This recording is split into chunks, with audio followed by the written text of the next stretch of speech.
Testing, testing, testing, 1, 2, 3. Welcome everyone back to another Friday night live stream here at Christ-Centered Ironworks. Hello. Jessica, say hello to the folks. Good evening, everyone. Hopefully all of our audio is coming in good without any choppiness or breaking up. If it does break up this evening, let us know. We've been kind of fighting that just a little bit this evening.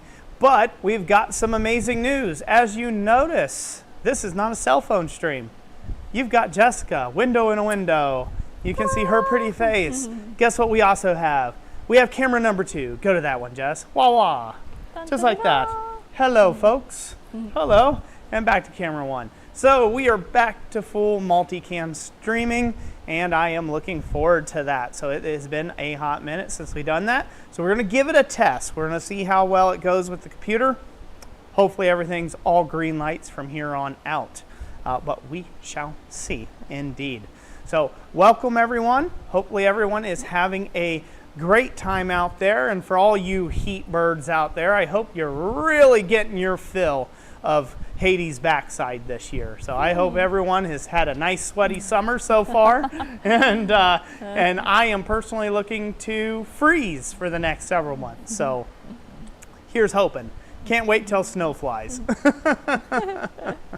around here. So anyways, who do we have, Jess? We have Dana Maggiore, Eric, J.I.J. Forge, Roger Caldwell, Corey Shire, Hello, hello, hello. FSC Rick, Jeff Killian, just to name a few. Right on, just to name a few. Well, it's a good one to end with, Jeff Killian there, you know, might as well. He's just to name a few.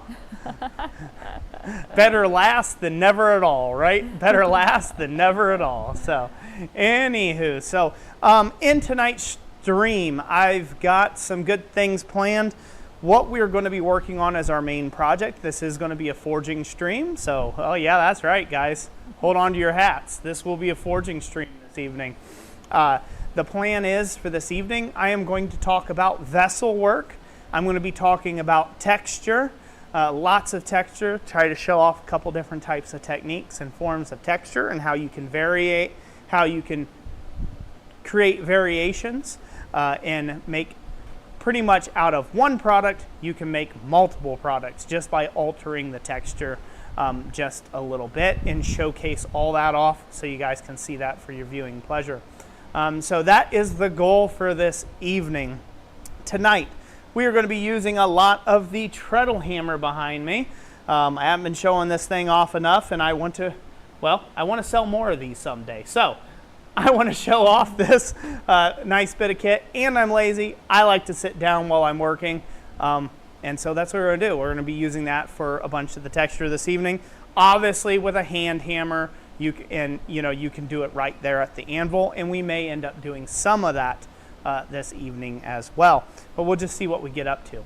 I also have the fly press, and we'll go over that a little bit, and I'll show you my bowl making die and how I've got that fly press set up to make stuff lickety split.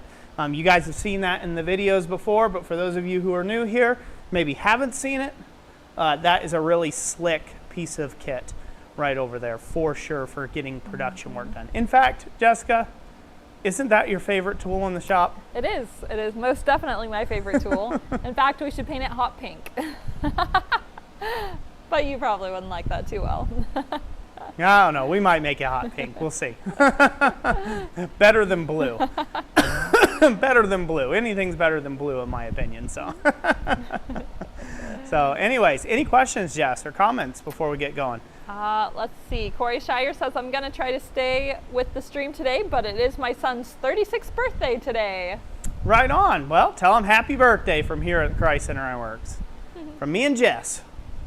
Big Dog Ford says, hi guys. It's really good to see you. Hey. Hope you're doing well. Hey, buddy. Good to see you. Long time no hear from. We shouldn't do that. Yeah, shouldn't do that. It's good to see you, Tim. So. It is Tim, right? Yeah. I thought Tim. I'm like, it's been so long, Big Dog Forge. Getting a little rusty.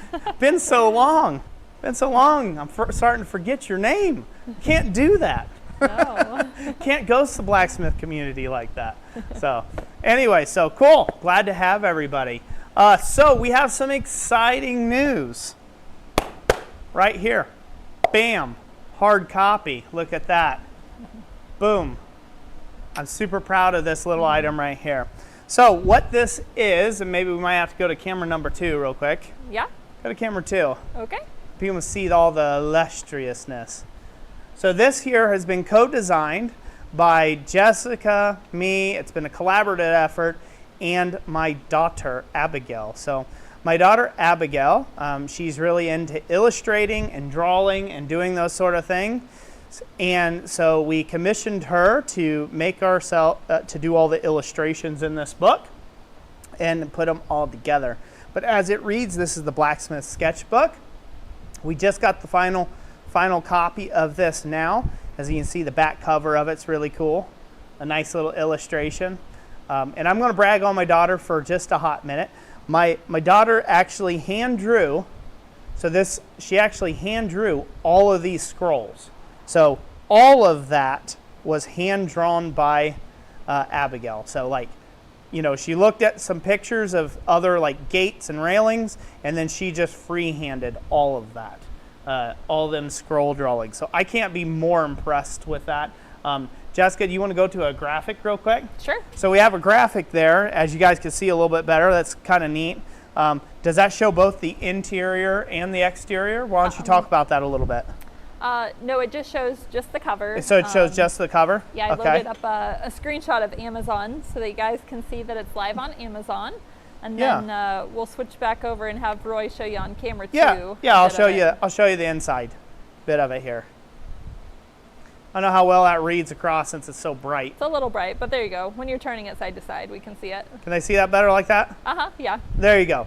So what this is this is a Blacksmith sketchbook that we came up with for a concept for conferences, demonstrations, or, you know, even if you just got your own doodles or maybe demos in mind that you would like to do. On one side, we have where you can notate the name of the demonstrator, the date, what he's demonstrating, he or she's demonstrating, and you can keep notes relevant to that demonstration. And on the other side, we have a nice big page here that you can then doodle and sketch, make fairly large sketches of whatever it is that you're seeing at said show or whatever. And again, you can take and do as many of these as you like, as many pages for the demonstration as you like. But I'm very proud of her, my daughter. Again, she hand drew all of this and illustrated this thing, and I think she did a marvelous job. No AI work here. This is all hand-done talent. So I'm really proud of her, and I just wanted to brag on my daughter a little bit. But these books are now available, and they are on Amazon. That's who we're publishing through. And you can get these, I believe, for $35, right? Yep, that's anywhere correct. in the world? Yep. Just about? If you have Prime, you'll get it free shipping. And yeah, we added it to all the Amazon marketplaces. So anywhere you can get Amazon in the world, and you can shop on Amazon, it should be able to be shipped to you. Yeah. So a couple key features I'd like to talk about the sketchbook real quick is the fact that I made it hardcover. You can hear how hard that is. The reason why I did that, and I chose this, I chose like a slick hardcover backing for this, is because in the shop, anything that's paper, I'm sure you guys have had this, anything that is paper and it's not slick in nature, it just gets your sweaty, dirty paw prints all over it, greasy. You know, you lay it down on a shop shelf somewhere and you pick it back up and it's all gray or you know, it's collected dirt. You go to wipe it off and it just smears it, right? And I wanted something that looks really clean and stays clean. So this high gloss finish on here really resists any sort of dirt or any grit or anything like that. So at least the outside of the book is going to look bookshelf worthy even long after you have spent a couple years writing in it. It should look bookshelf worthy. And also the other feature of this, I've left the spine of this book clean. So there's nothing written on the spine, there's no verbiage or anything on the spine. And my intention behind that, the idea is let's say you have this book for say 3 years, right? You're going to demonstrations, going to stuff, and you fill it all up, time to get you a new sketchbook. You can write the date, who it belongs to, and from what years you did the sketches through. And then that goes nice and can be filed on your bookshelf very nicely, and you can see that all from a glance. And maybe you get multiples, maybe you fill out one per year, you know, and before you know it, you've got a whole volume of sketches that you've made like that. So that's kind of the idea behind that. But anyways, I won't keep sodding on about this. Again, these are available through Amazon. That's who we're publishing them through. That's who we're having ship stuff through. They are not a sponsor of the channel. We had to pay full price for everything and all the publications and stuff like that.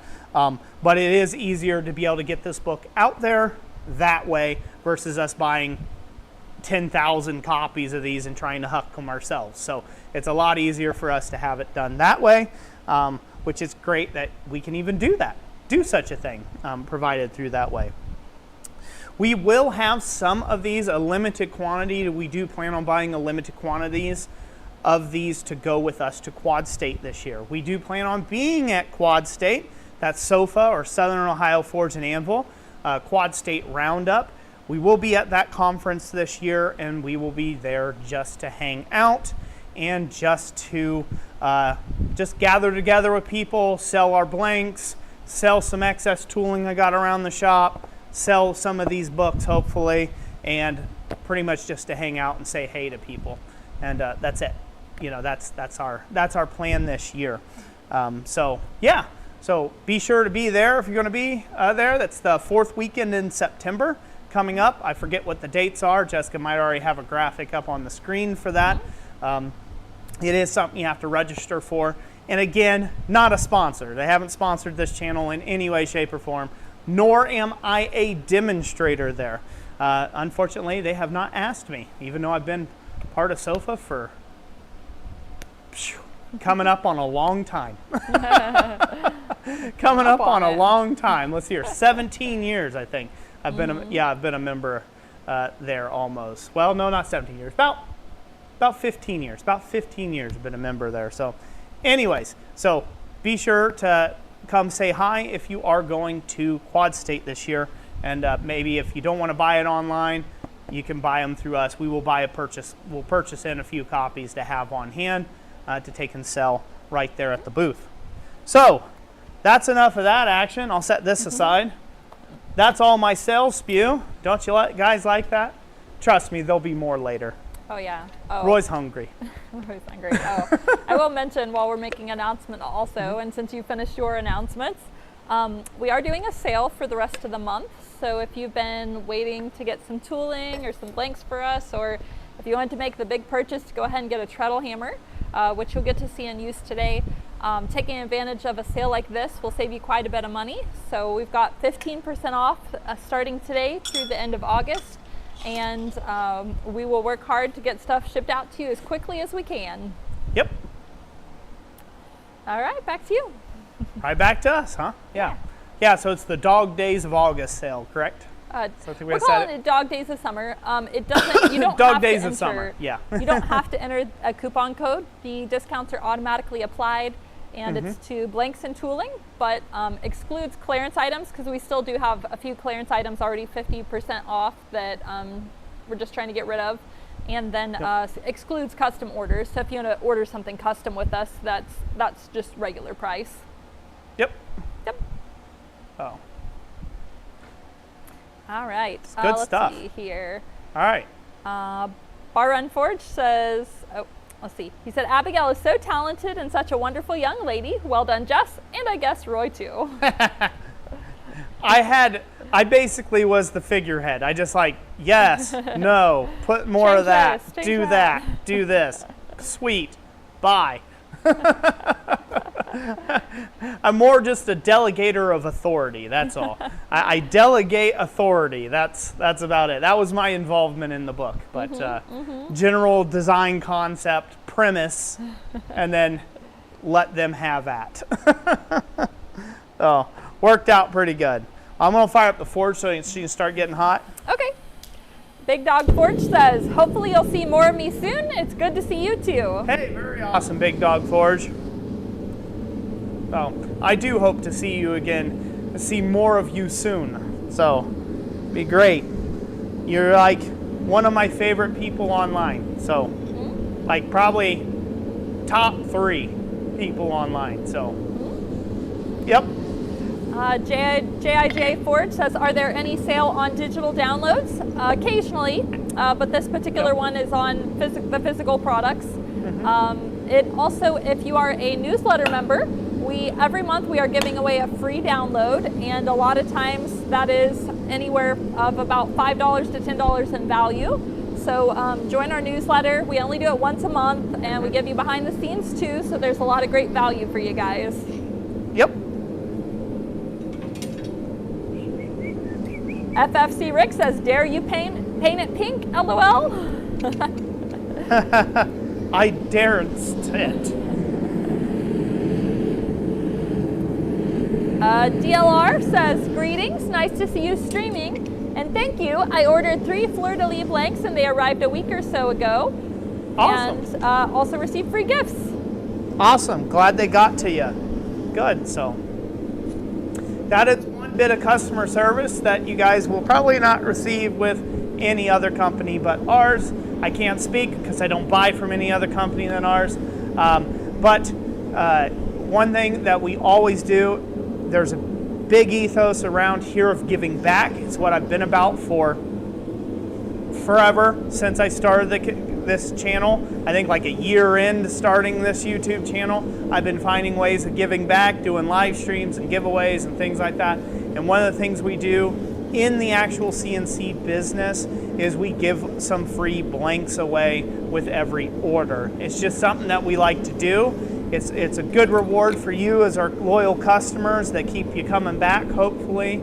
And hopefully you all enjoy the freebies. And who knows, maybe something we give to you might be your hottest seller or your most popular item yet. And it all works out, you know. Rising tide rises all ships, right? So that's our hope with that. But the big reason why we do it is to just give you a big thank you for spending your time, spending your interest, spending your money with us. And that's why we give a bunch of freebies away. So, and we try to make them pretty good and proportionate. Thomas has been known to even call people from time to time and say, hey, like some of our regulars that buy from us all the time or every month, they purchase more blanks with us. Thomas has even been known to call people up and say, hey, what did we send you last time?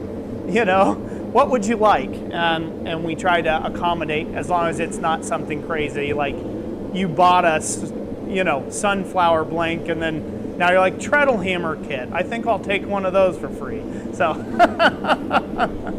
it's not disproportionate like that, but you know, we like to accommodate where we can. JIJ Forge says, dumb question, but how do the bottle opener blanks work? How do the bottle opener blanks work? Okay, so not a dumb question. Any blank is there as a platform for you to elevate. So what a bottle opener blank does for you is it shortcuts the process of taking a raw piece of steel, a raw piece of bar stock, and having to slit and drift a hole in the end of it to make that classic church key bottle opener shape for you. Where you go with it from there is all on you. So you can leave them just plain and just, you know, punch down a little pull tab that hooks up under, or you can shape the hoop a little bit, which I suggest you do, or you can draw out the handle, or you can put chisel marks in it, punches, texture, you name it, sky's the limit. There's enough material there for you to kind of let your imagination run wild. So that's how you make the bottle opener blanks. The bottle opener blanks are just there to shortcut the first section of that process, which is having to slit and drift a hole in every blank. Now, I do advocate that you learn the fundamentals and you learn how to slit and drift holes and do that very well. It's a good practice to take and learn. But the thing to think about blanks is this is a jumping off point. This is beyond, I'm digressing right now. This is beyond your question. The great point about blanks or having preformed shapes that are already kind of done and saves you some labor, the biggest thing that helps with that is when you're on a tight timeline. When you need to make, you know, 50 of one thing, like groomsmen's gifts. That's a very popular thing for bottle openers. Like if you're making a bunch of groomsmen's gifts, I've done it. I have punched 25 bottle openers and hand stamped their names, and it takes a lot of time unless you got a lot of specialized tooling. What the blank does is it eliminates all the specialized tooling that you need. So all you need is your hammer and anvil. Put a little texture on there, shape the hoop a little bit, forge out your little pull tab, and maybe stamp some groomsmen's names in it, right? And boom, done. Little finished work, and you send it off to the customer. It's just really shortcuts things real nicely. That is the place where blanks find their most use in the shop. In fact, tonight, I'm going to be forging with blanks. I'm going to be forging with blanks, A, because it's easy. B, because this is what I would have hand cut years ago when we get into the whole premise of this live stream.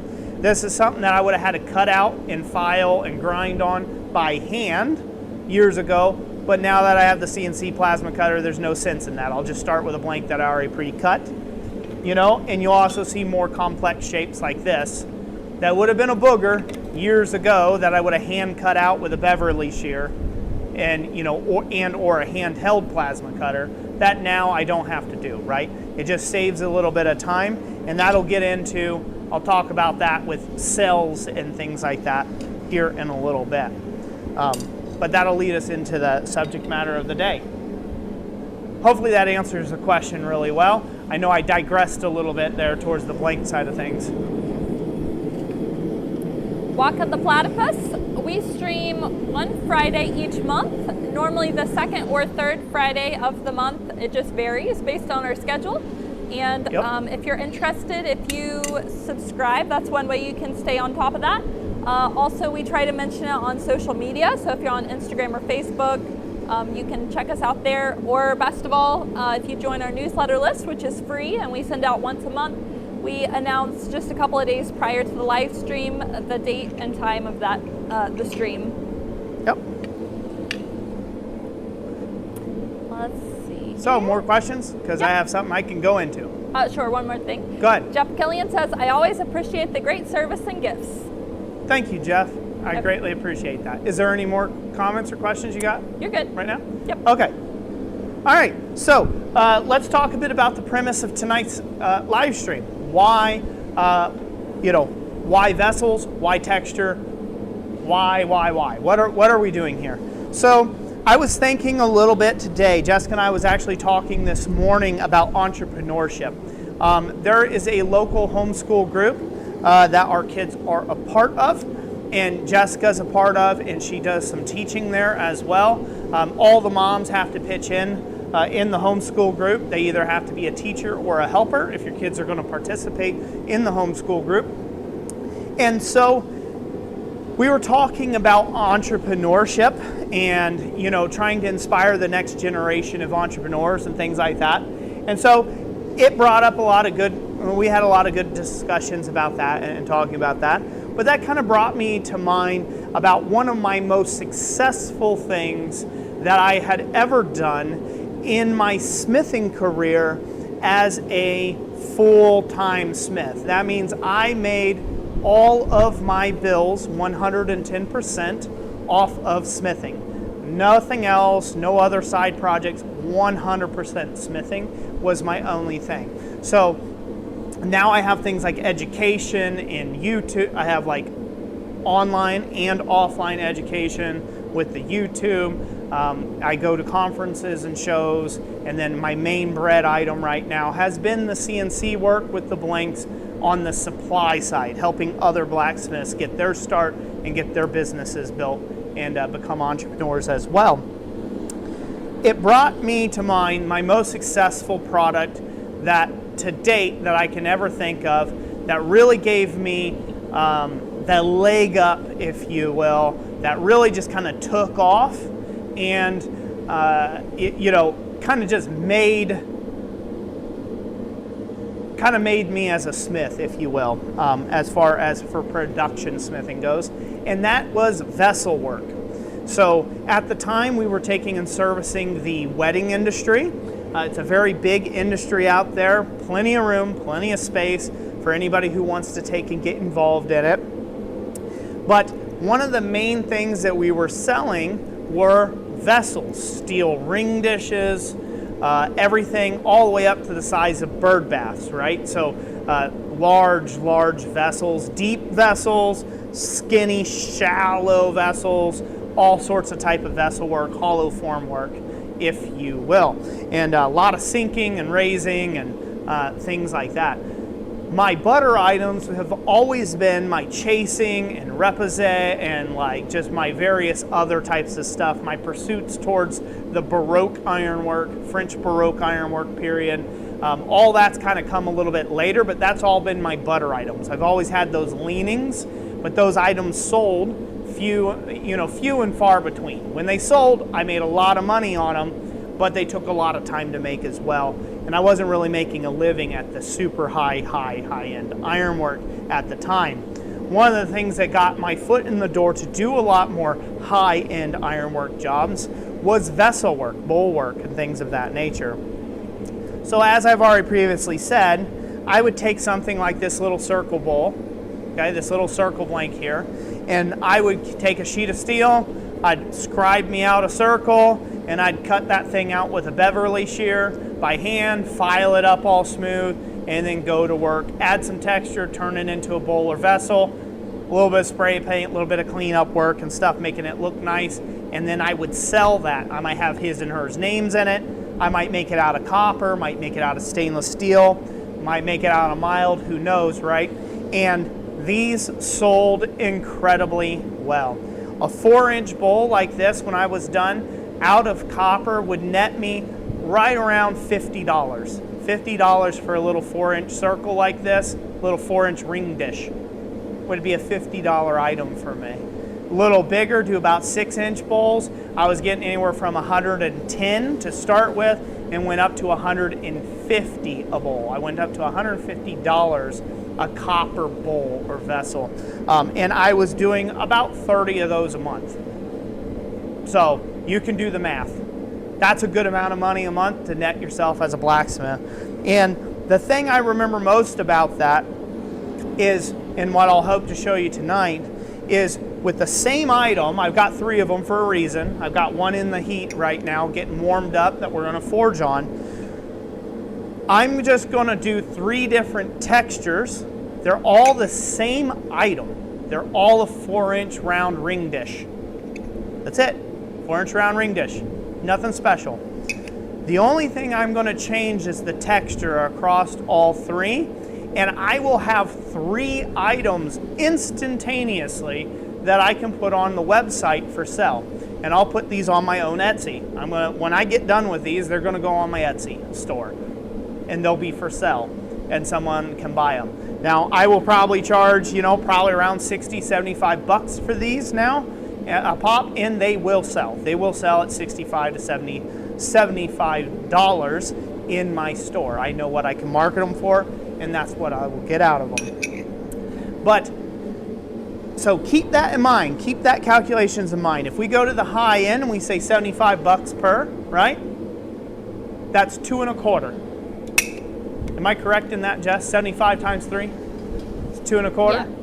Yeah, so that's $225 that I will be making tonight, hopefully, just by standing here showing you and doing this presentation in fairly short order. So obviously I'm going to be using some aids. I'm going to be using the fly press in the black background with a bowling die, a dishing die. You're going to see how fast that makes that. When I was making vessels, I didn't have that.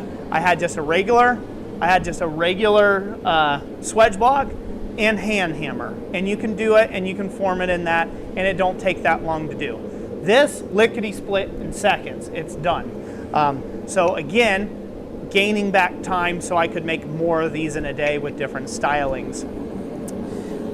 At the time in which I was doing all this for the wedding industry and everything else, I was netting close to a 6-figure income. I think the highest at my peak with some other things I was doing, I made like $92,000 thereabout for the year. Now that's gross, that's the over all of the shop. So I didn't bring home that 92,000. That was just part of the business at the highest end.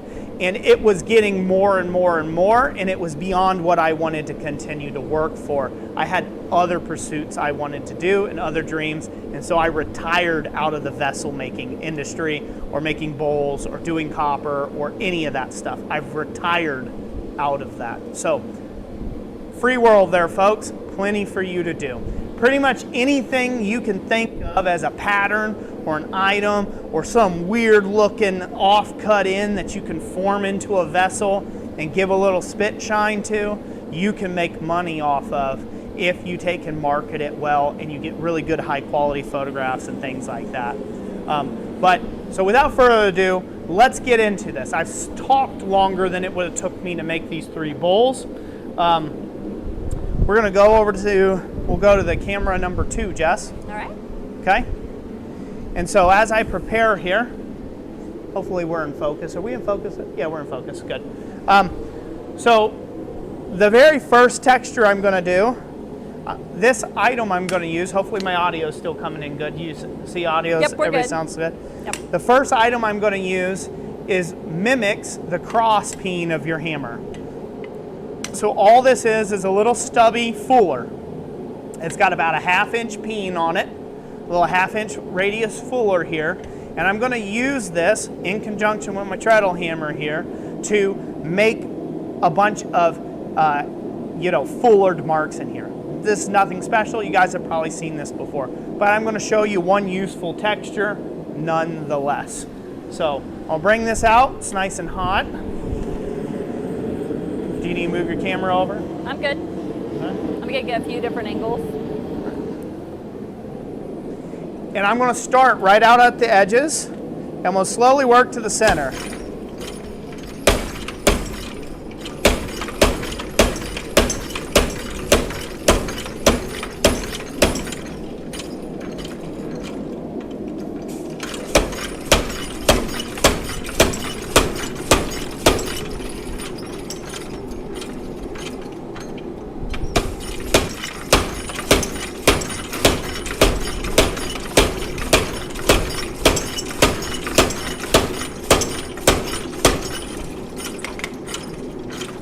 See that texture in there? Hopefully I can see that texture. I keep working right on around. Oh, don't do it. It's hot. All right.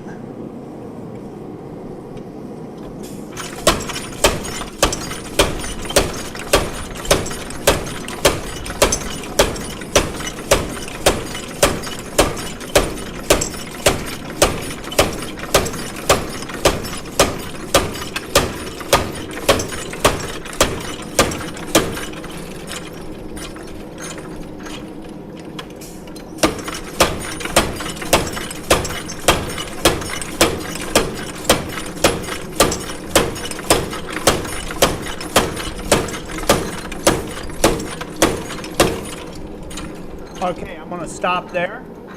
So you guys can see I made one concourse, one pass around the outside. The reason why you do this outside rim first is because if you did the center first, it would spread material and it would start to cup on you, and then you would have to orient your bowl back and forth like that. So that's the first stage of the texture. One heat, 2-3 minutes there. Like I said, this takes longer to explain and talk about than in a production setting. Technically, I could have other bowls sitting in that gas forge right now, running and firing, right? And in production mode, I would just be whipping these things. Like there wouldn't be any talking, there wouldn't be any explaining. I'd have a podcast or tunes kicking and just getting work done, right? I would just be going right through these, just slaughtering them out there. J.I.J. Ford says, what's the point of lifting the tool up so high? So it looks like I'm lifting the tool, but it's actually the kinetic energy and rebound coming back up through. There's a little delay from the hammer hitting and coming off. The kinetic energy comes back up through, and it's actually more of a bounce. So I'm not trying to lift the tool. I'm just not trying to stay in one spot. So when I let off a little bit of pressure, when it hits and I try to move the tool, it automatically just kind of bounces up that high. Because I'm not pressing down like this with the tool. I'm not locked up. I'm just lightly holding the tool on the surface, just so this way it doesn't rock left or right. Go to camera 2, this would show off a little bit better. Okay.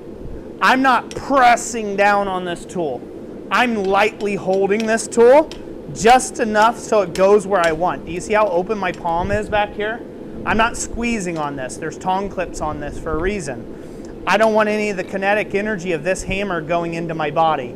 So I'm holding the tool very lightly, and it's just bam, bam, bam, bam, bam, bam, bam. So what you're seeing is you're seeing the kinetic energy jump the tool as I move, as I jump the tool forward. Does that make sense? Mm-hmm. So I'm working with the rhythm of the hammer between these two places, if that makes sense. So there is no point in there is no point in lifting it super high. Now if it does have a tendency to jump up too high on you and you find that accuracy is an issue, then you will have to hold down a little bit more, put down a little more downward force. But remember, the more you lock up, the more you become mechanically bonded to the piece that's being hit, you're taking part of that shock load yourself. It's a really bad habit that'll eventually blow you out. It'll blow out shoulders, knees, elbows, you name it. If you work on power hammers like that, you just lock up, you got that death grip on it because you're afraid it's going to go somewhere, and then your shoulders are jacked up at the end of the day, your elbows feel like somebody took a baseball bat to them, and your back's stiff and your knees are sore. You want to isolate yourself from the kinetic energy as much as possible while you're working. So keeping a loose grip, loose but firm. So you're in control, so loose but controlled grip is what you're after when you're working with power tools and equipment. So hopefully that answers that question. Let's go back to forging this real quick. So the second heat on this. The second heat is an arbitrary number. I don't really care how many heats this is.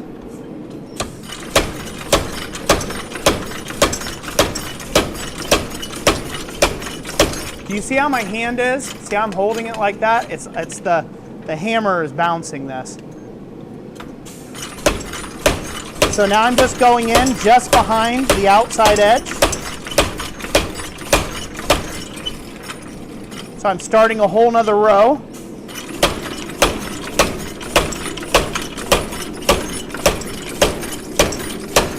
Of texture.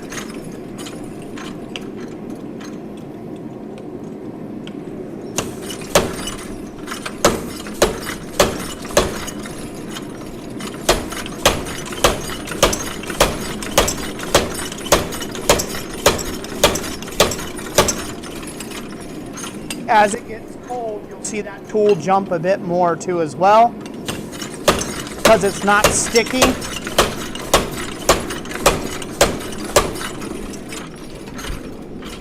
I could finish this off, but we'll get another heat because I want those center divots to be really deep.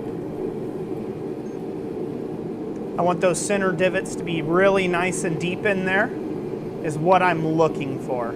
So, but as you can see, we've kind of spiraled it around. We've got a second ring of those hammer marks.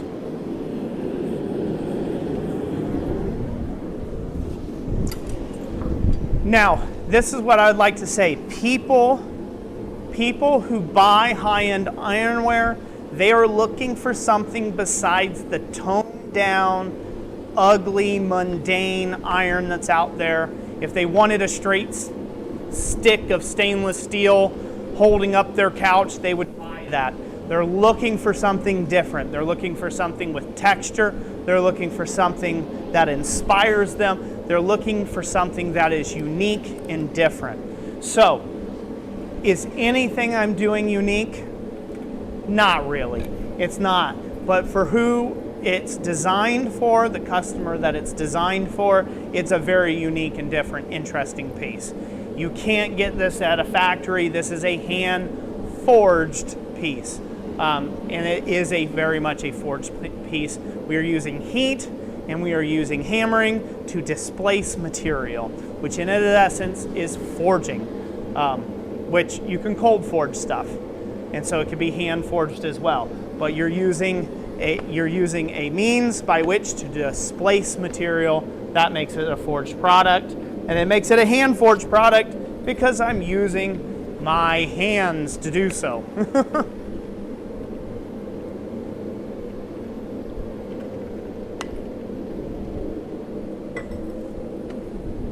Questions, Jess? Big Dog Forge says if it's Baroque, Roy can fix it. If it's Baroque, I don't want to fix it. Possum Sausage says a lot of my forging ends up being Baroque. I'm a natural. I like it. Thomas says hello. He's just passing through but working. Hello, hello. Good to see you, Thomas. What else, Jess? Let's see. JIJ says, where do I get a membership? Had one gifted before. Thinking about getting one. So you just go to our channel page, like if you click on our icon, and then you can click from there. There's like a little membership tab. You know, there will be like posts, videos, membership, etc. And if you click on the membership one, it should give you a chance to choose which tier you want to be part of. Yep. Down Under says, it must be nice to work where you don't sweat through your t-shirt in a minute. Yeah, well, I'm pretty sweaty. It was blistering 78 degrees today, so very hot.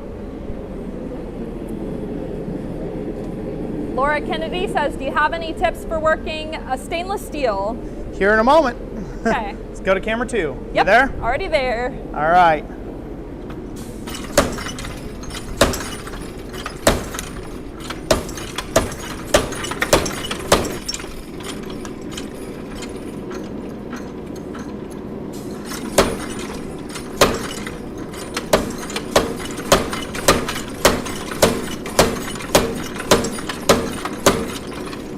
So I'm trying to get all these lines to converge right in the center. Give it a nice little bit of texture there. Looks nice enough.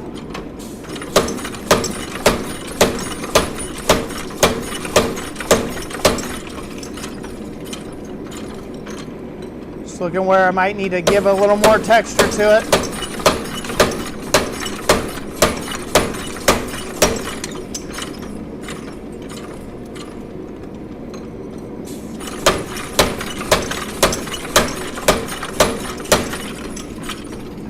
Nice. As you can see, it's starting to dome up on me here. Can they see that texture okay? Let's hope they can. Yep, they can. Can they see it? Yep, yep. Now that'll look real nice once I highlight it up after we swedge this out. So we'll end up swedging this and turning it into the bowl, and then I'll do some cleanup work on it, and hopefully I can showcase that off in this video, in our live stream this evening. So I'll do that. We'll set this one off to the side. That texture's done now. Okay. I'll throw another blank in that we can get hot. All right. Everybody's saying their temperatures. Some have 100, some have 92. Yikes. Somebody 78. Yep. Yep. So,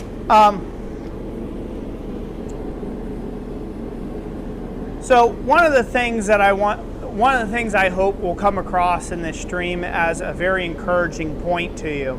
I don't really care. No, that's wrong. I do and I don't, right? Obviously, I would love if you bought your blanks from me. Obviously, I would love for you to take and spend your hard-earned cash with Christ-centered Ironworks, right? As anybody who's in business would love to take and have customers spend their money with them.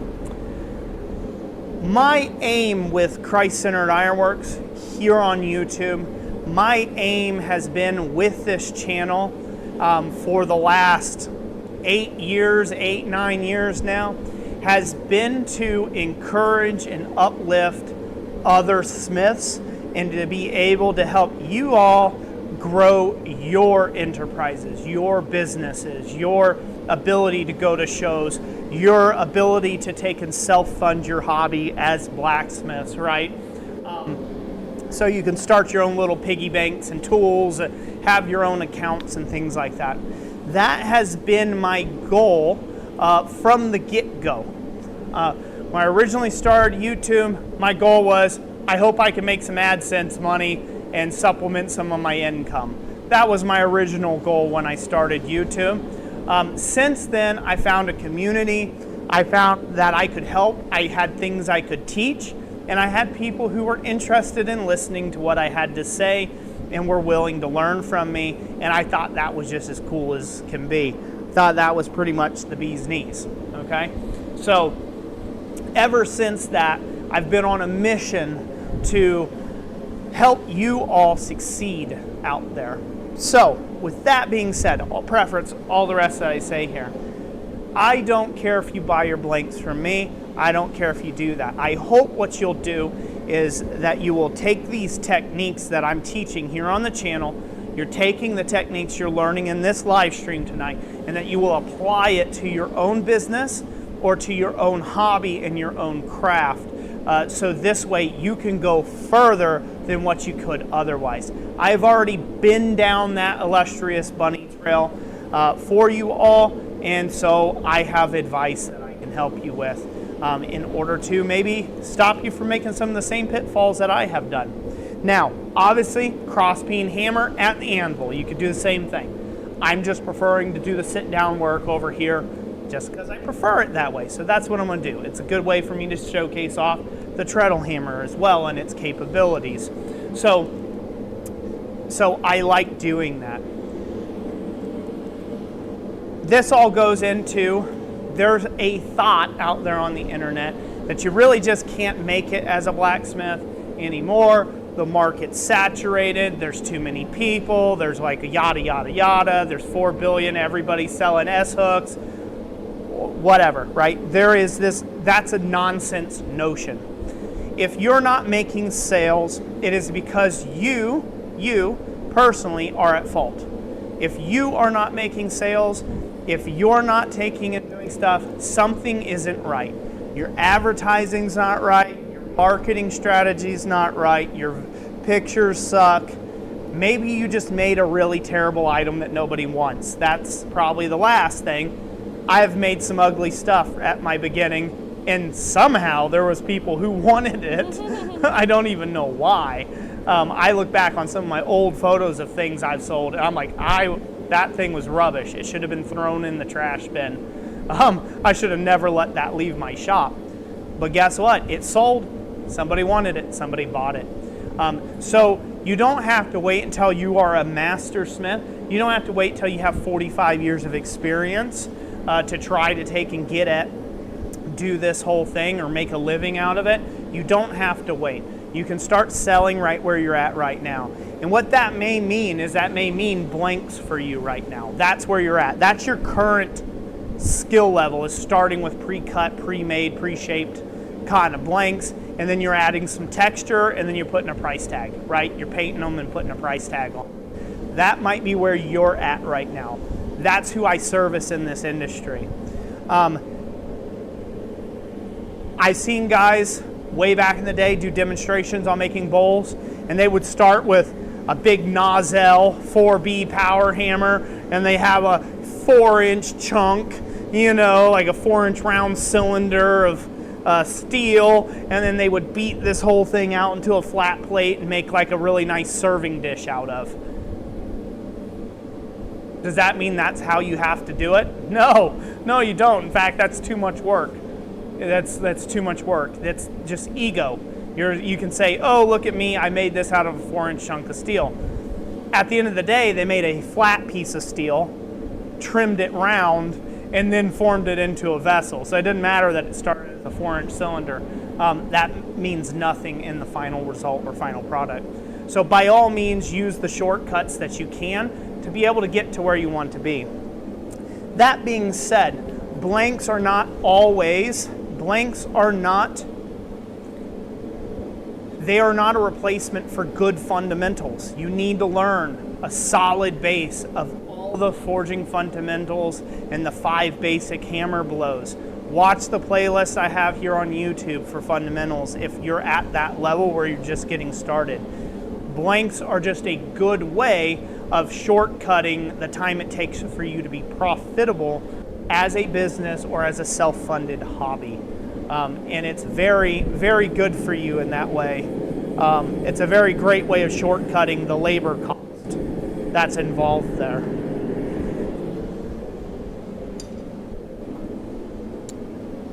There you go. Brand number 2 did. What's up? What do we have? Laura Kennedy asked about tips for working stainless steel. Excuse me, guys. I've had a cough we got sick a few weeks ago, and I've had a lingering cough ever since. So forgive me for coughing into the mic. Tips for working with stainless steel. My main tip, don't. I hate stainless. I loathe the very mention of stainless steel in my shop. I've had to do, I did a while ago, this has been a long time back now, I actually made motorcycle parts, so I made parts for a custom Harley that was being built by another shop, and I did stainless steel vines that were wrapped up the bike frame, and did all sorts of other stuff in stainless for this client. Fun fact, it did end up winning like multiple awards, the bike did, like Best in Show and Editor's Choice and stuff like that for Easy Rider magazine. So that's kind of funny just in of itself that that my name's mentioned there. But anyways, that is a side amusement point. But I absolutely loathe the stainless steel. Reason why, so 2 things. It's very hard to work. Even at a high heat, it's hard to work. There is some chromium risk with it, so you could get some kind of chromium toxicity off of it. So you need to be careful, extra careful.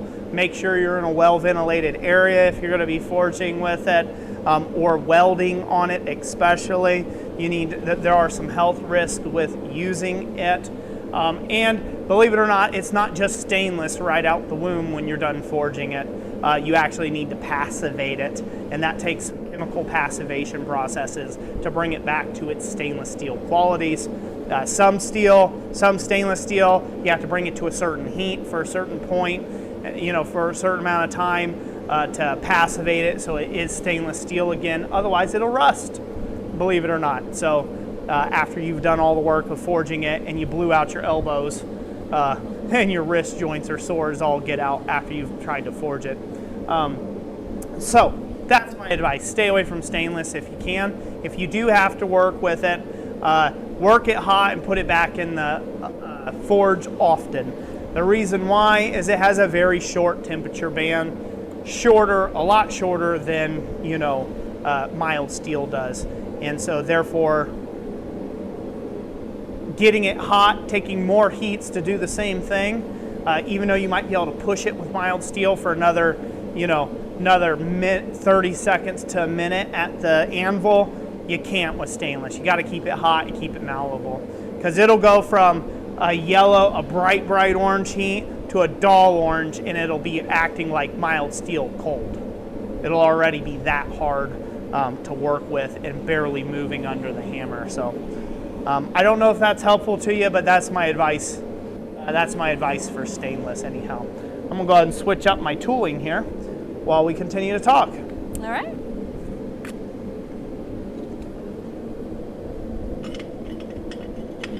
Waka the Platypus says, do you have any tips on how to make a sheriff's badge like the Old West kind, not the modern ones? A sheriff's badge? Yeah. Any tips? Usually those were cast, but if you're going to cut them out of some thin brass, I would just say cut and form them out of some brass sheet. That would be my suggestion. Stamp and emboss whatever you want to put in it. If you're trying to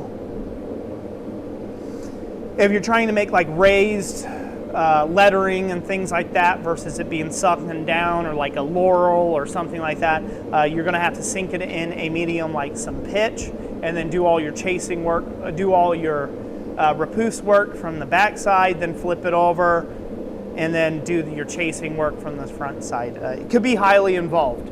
That's why usually people making sheriff's badges back in the day, it would have been cast. It would have been a cast thing. Wouldn't really have been that much of a forged ordeal.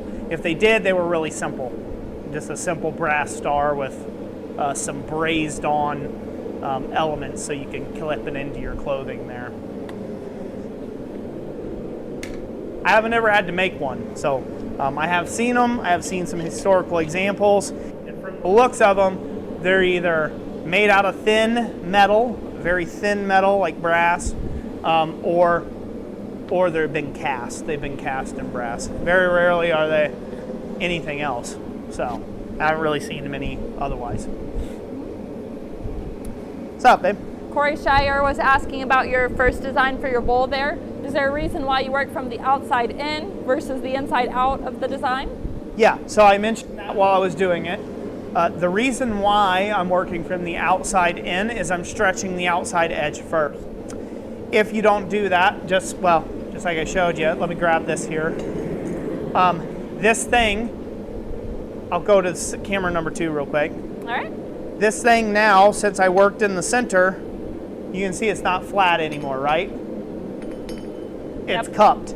If I would have started in the center, as I went to the outside edge, the edge of my fuller would have been digging into the outside edge as I go, and I would be leaving choppy marks into it. Because I did the outside edge first and worked to the center, I kept most of my displacement down so it wouldn't displace so much material, and then finally finished it off in the center where it didn't matter. So it's just working from the outside edge in stops this from cupping too quickly on you and creating an issue where you have to re-flatten it back out. Because if you re-flatten this back out, let's say if I were to go right now and just slam that hammer down, what do you think I'm going to do? Even if I were hammering against the anvil, I'm going to flatten out some of my texture. And I don't want that. I put all this effort into getting the really nice texture in it. So I'm going to be protective of that texture. Oh. Any more questions before I go on to the next one? Yeah. Let's see. Roger Caldwell says, personally, I've learned a lot from you, especially when you and Thomas were doing the safety videos on holding a hammer. It was amazing the difference it made for me. Oh, that's so awesome. So glad to hear that. One more about fly presses. JIJ was asking about a fly press. He says, where would you buy one, or would you build one? How big should it be? And is it better than a Cole Ironworks press? So, okay, one question a lot of questions all at once. It is. Okay, so let me answer the first one. Buy or build, you're going to buy one. Building, not worth it. It's not worth it. Buy one. Buy one if you're going to do it. You couldn't build the fly press behind me for the amount it costs for a brand new one. Not a chance in your life to build one. So these are a buy only. You buy them. You don't build them. That being said, the recommendation to where to buy one, over here, Blacksmith Supply, they are the owners of Old World Anvils. They supplied me with that 2-ton fly press back there. This one that I'm going to be using today is a 6-ton fly press. Okay, so it uses 6 tons of force to do its work. But this is an old fly press. You can buy a new fly press in the 6-ton or 5-ton variety from Blacksmith Supply. Now, they're not a sponsor of the channel right now, but again, I can highly recommend their products, so I will do so for free. But again, that's where you would buy one. So no on building, buy one. Blacksmith Supply has brand new ones you can get You can occasionally find old ones that aren't too terribly wore out for cheap on the internet, but you have to wait, and you just kind of have to be in the right place and the right time in order to purchase those. Next thing, is it better than a coal ironworks press? This is a completely different thing. It is not a hydraulic press. That is one thing. It is definitely not. A hydraulic press has a totally different operation principle, and the way that it works material is completely different. The way fly press works material is, yes, it does have a pressing function, but it also has a bit of a kinetic bump to it. So it's a little bit different. So you need to get the momentum or the fly weights up here really rotating to get the full 6 tons of force to come down. So it gives a kinetic kind of jolt to the piece, which gets things moving fairly fast, and then it gives it that additional squeeze as it slows down. Now you can pull on the handle and really crank on it and get that extra pressure in, but that's a different monster than a hydraulic press. Coal ironworks presses, they're great. Everyone owns one, it seems like, these days. I remember them when they were just nothing but log splitter presses, and they first came to Quad State so many years ago, and they slowly iterated, and they make the best.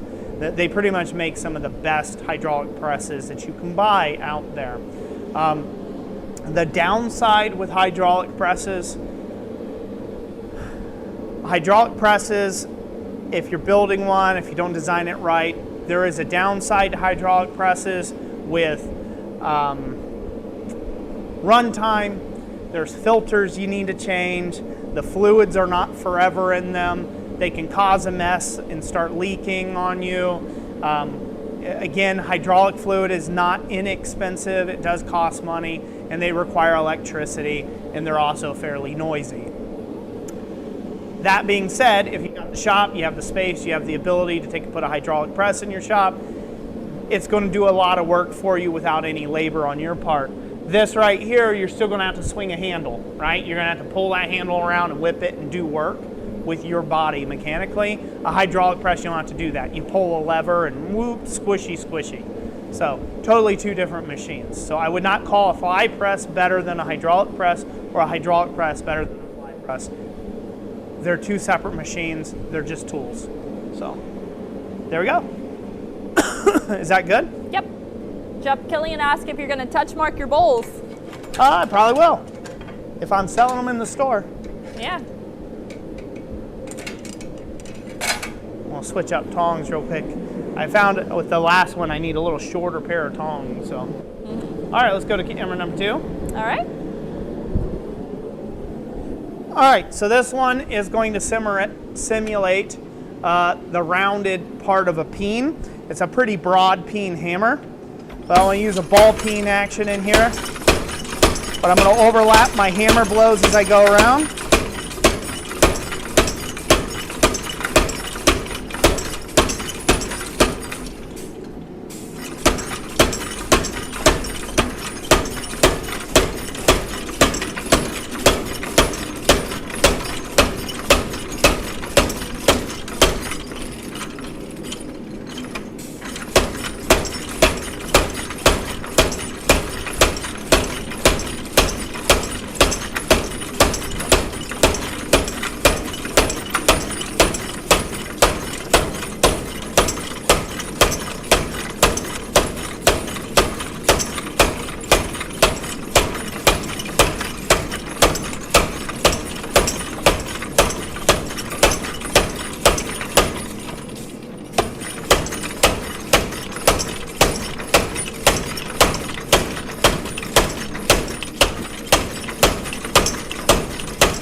So my aim for this is not to get such a pebbly look, but to get like a rock face look, like a chipped stone look is my goal.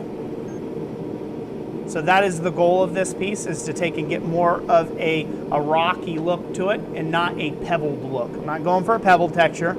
I'm going for this kind of undulated surface look. So I'm going to have to work this again for another heat.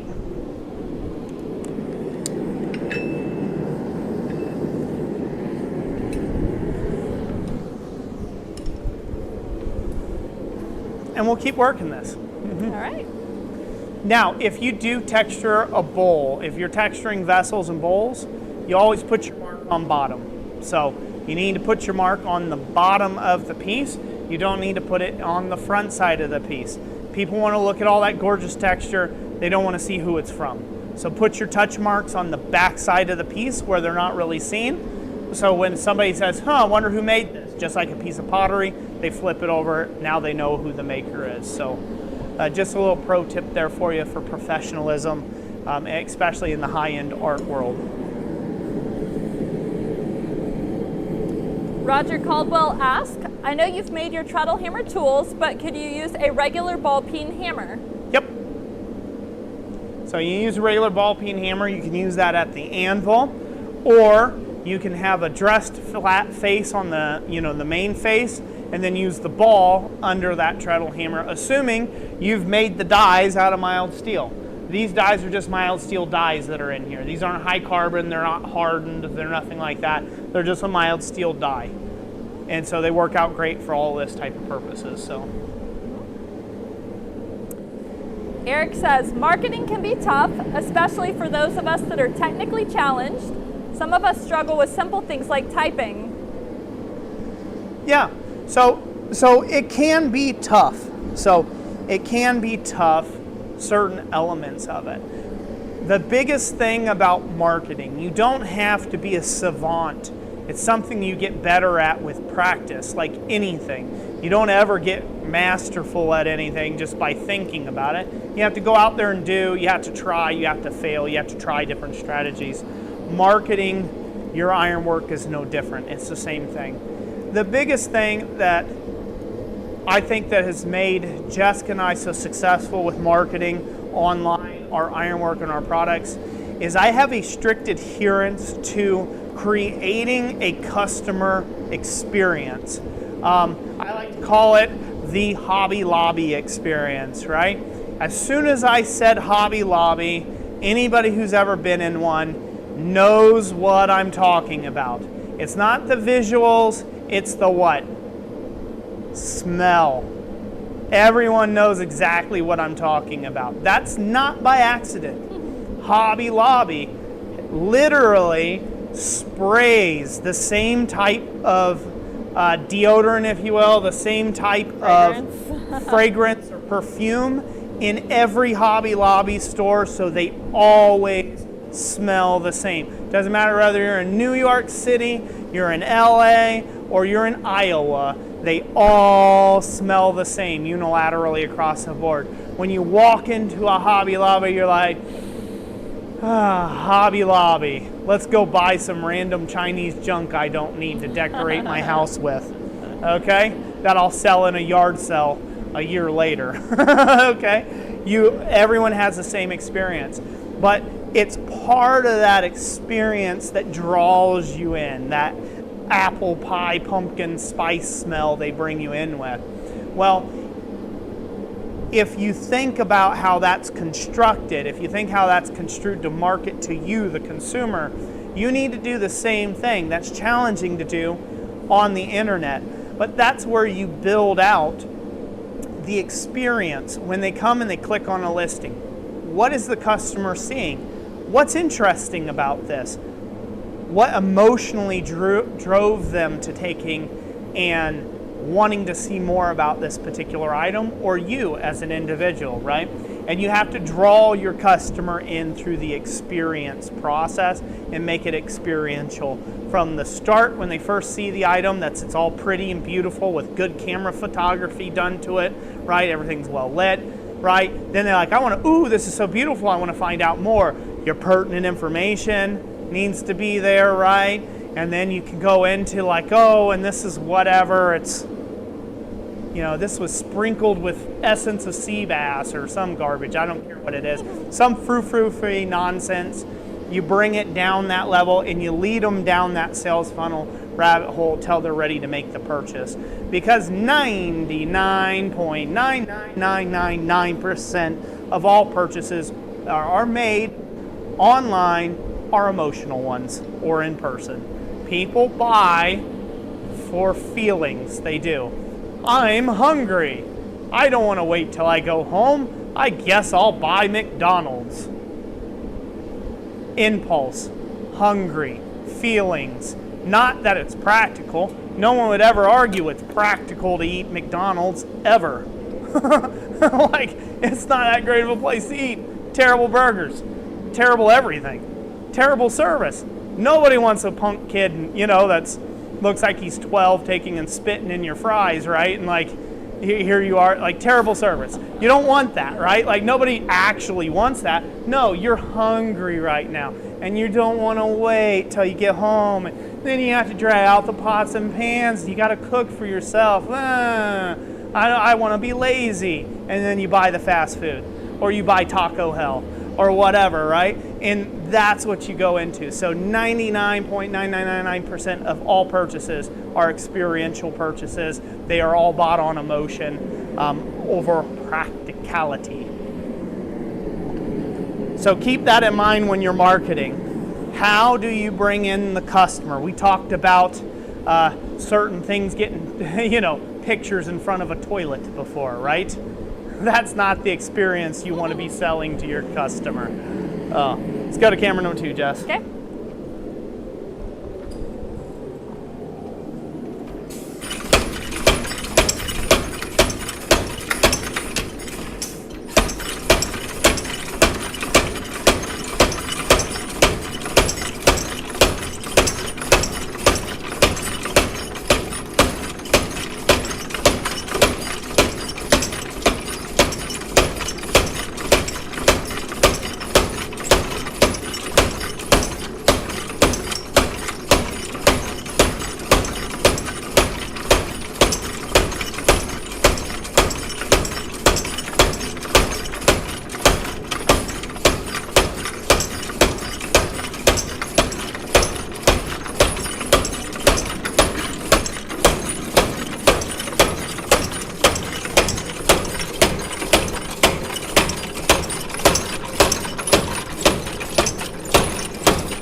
There you go.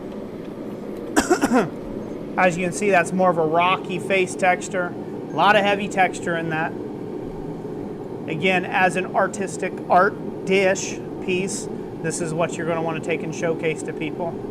You want something striking as it sits across the room from someone, so they're like, ooh, what's that? And they try to pick it up. That's what you want to show off for people. So we'll set that one off to the side. And I'll get the next one hot.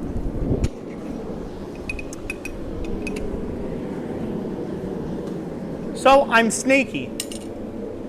What am I doing in this stream? I'm marketing you an experience. You're sitting, Roy, how dare you, sir? You tricked me.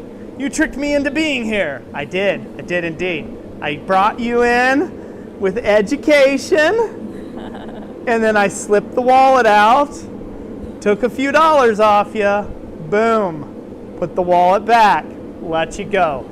See? Marketing. How am I marketing to you? How am I marketing? How is this effective?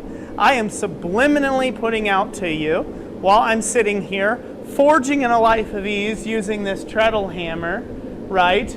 Just sitting on an easy chair, doing my work, all lackadaisical. I am silently marketing to you that don't you want to take and sit in an easy chair while you work? Don't you want to be lackadaisical in your forging? Don't you want to have it easy while you, instead of sweating your canazes off, having to hand swing that tiring hand hammer as you're at your anvil tomorrow or the rest of the weekend or maybe next week when you get in the forge? This marketing works. So, surprise! But in a way, so I just thought of that while I was forging. I'm like, yeah, this is kind of, in a way, this is good marketing, right? Like, I thought, well, I want to show off the capabilities of the hammer more. But the side subline, I've been at the whole marketing game for such a long time that, yeah, the side element of that, right? You're coming into my shop, you're watching me not struggle. I'm not out of breath. I'm not, give me water, you know. I'm tired, Grandpa, right? You know, right? I'm not, you're not seeing me have to overly struggle or fight to make this dish. Part of that's experience, right? Part of that's knowing my equipment and working with it, right? But part of that's marketing. In a nutshell, that's marketing. It's how we buy things. We see the guy driving by on the nice big tractor and he's got an air-conditioned cab, and then you go right out to John Deere and buy you that $100,000 paperweight that's going to sit in your yard. Right? Because why? Because he's got something that's nice. I'm out here sweating to death with my little lawnmower mowing my lawn, but I'd be so much faster if I had that nice new shiny thing. Marketing. It's the way it works. Like it or not, someone has shilled you a product, no matter what it is. Everything has been shilled to you at some point in time. Everything has been marketed to you at some point in time. So it's just the way it is. Corey Shire says, we have a pumpkin spice candle burning in the stream to lure them in. Pumpkin spice at where? Pumpkin spice candle to lure them in. And Down Under says Roy is the pumpkin. Yeah, at his show? No, here on the stream. Oh, yeah, we have it here. Yeah. Not a bad idea if you're at a show somewhere. Put a pumpkin spice candle somewhere in your fall shows this year. Leland Hawk says, I do most of my stuff from scratch, but the blanks are fun little projects. My lizard and Sasquatch turned out really well, so much that I have people wanting some. See? There you go. Awesome. Boom. Get those sales done, come back, buy some more, and we all keep this little happy business rolling, right?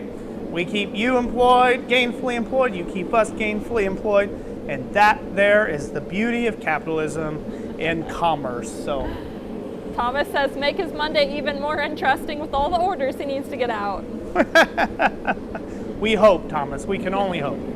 Oh. Cosman says, can a treadle hammer be installed without a reinforced foundation? Yeah. Well, which type? So, treadle hammers, for what they are, they're great one-hit blows. That's kind of what they do. You can see what I'm doing with mine. Mine's a swing arm type, has a 42-pound head. As far as a reinforced foundation, you really only need that on power hammers that I would say are above 100 pounds, you know, above 100-pound ram weight. You need to have a reinforced foundation for. Other than that, you don't have to really worry about it. So like if you were to buy one, I believe, I don't know if this is true or not, I believe Blacksmith Supply sells a inline treadle hammer, style treadle hammer. There might be a few other makers out there that sell inline treadle hammers, and those although they got a heavy ram weight, some of them are 60, 70 pounds, they're not thumping repeatedly hard enough to do any damage to concrete. So where you need to worry about that is something that's going bang, bang, bang, bang, bang, bang, couple hundred blows a minute, that kind of thing. It's like a jackhammer, right? So that you would want to have some reinforced concrete for, and probably so you don't rattle all the tools off your shelves and coffee mug on the floor and things like that. You would probably want to take and have an isolated pad. That would be my suggestions.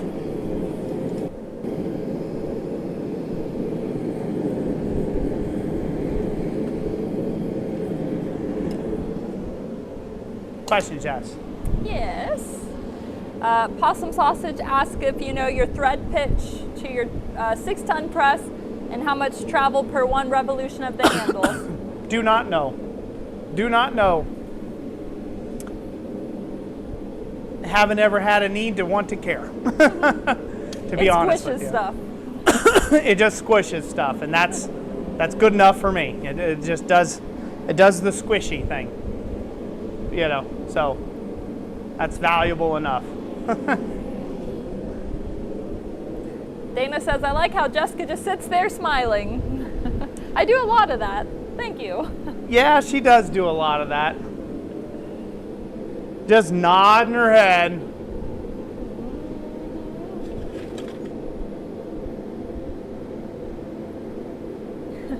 Eric says, since when has Roy ever shilled something on here? Are you sure you're a subscriber of mine?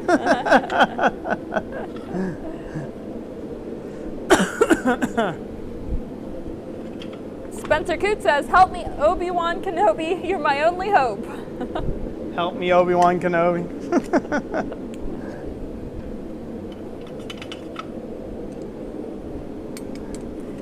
Keith says, even on my anvil stand, I cut a hole in the floor and laid a big sandstone foundation for the base to sit on. Doesn't rattle anything off the shelves, and the earth becomes my anvil. Cool.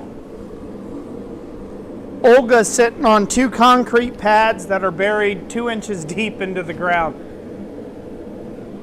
And they're roughly 2.5-inch thick pads. So, yeah. It ain't broke her yet, so be all right.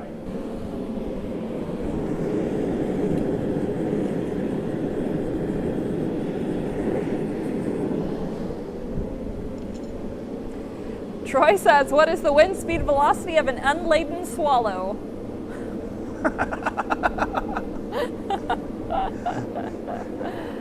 4,000 kiloparsecs a second. Down Under says, African or European? Oh. Lots of fun.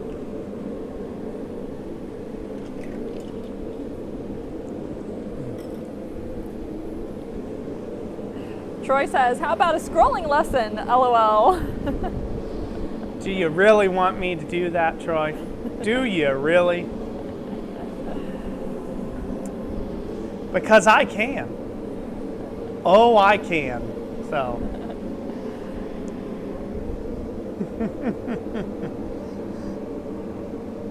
Next questions, Jess. Anything? Or are they just all commenting? Just kind of general. How many people do we have in the stream? We have 40? 40? Right on. Thank you, everyone, for joining us this evening. Hope I'm keeping it entertaining enough. I think so. Who all's planning on attending a quad state next month? Seems like there's some interesting demos that'll be going on. They're doing traditional ironworks, so that's going to be some neat demonstrations going on, I think. Yeah. There's going to be some interesting ones. Stephen Parsons says, Roy, don't you threaten me with a good time showing me how to make scrolls.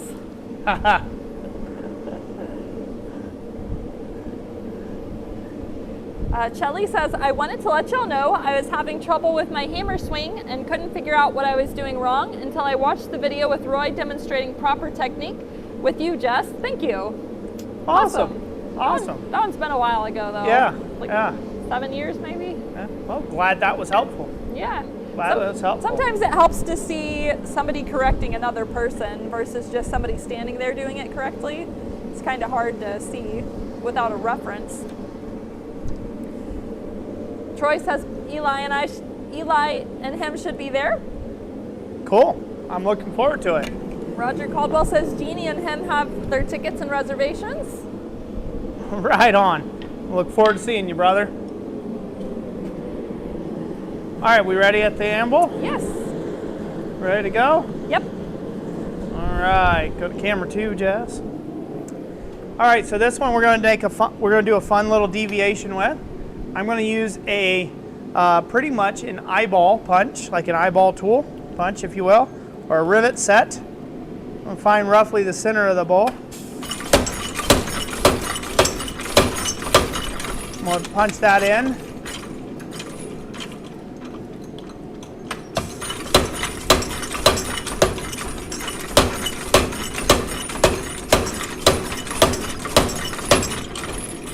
Nice. Now, get that. I'm going to get my next ring right next side it, if I can.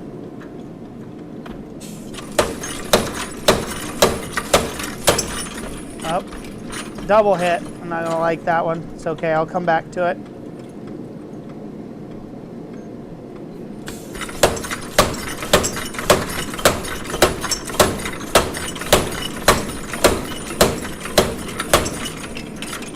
There you go, got that again a little deeper. I'm gonna get another heat on it. I had to play with that one. I'm just gonna do a bunch of little circles, interconnecting circles as I go.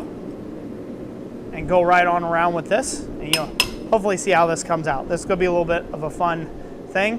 And it still counts as a surface texture. Although it's geometric surface texture.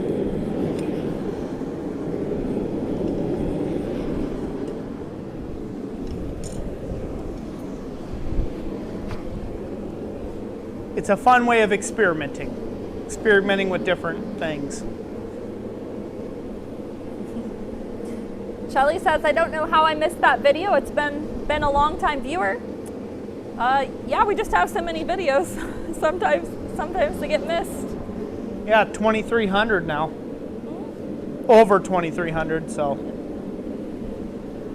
Keith says, I'd like to make a day trip down there. Lauren and I planned on it 2 years ago, but that one didn't work out.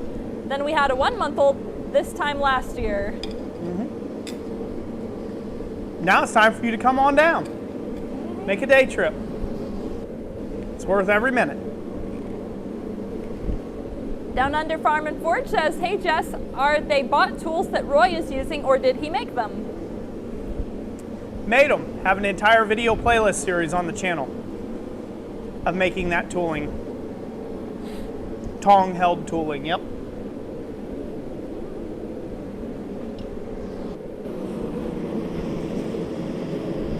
Kid KB says, I'm the only guy that could end up in the ER 3 times in 1 week. Oh man. Ooh, that's a rough week. Sounds like you're having fun. Not.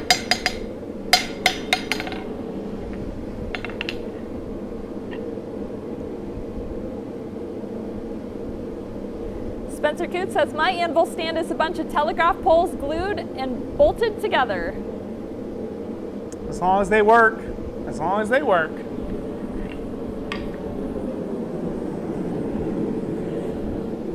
T. Roy says, rocks are hard, words are difficult.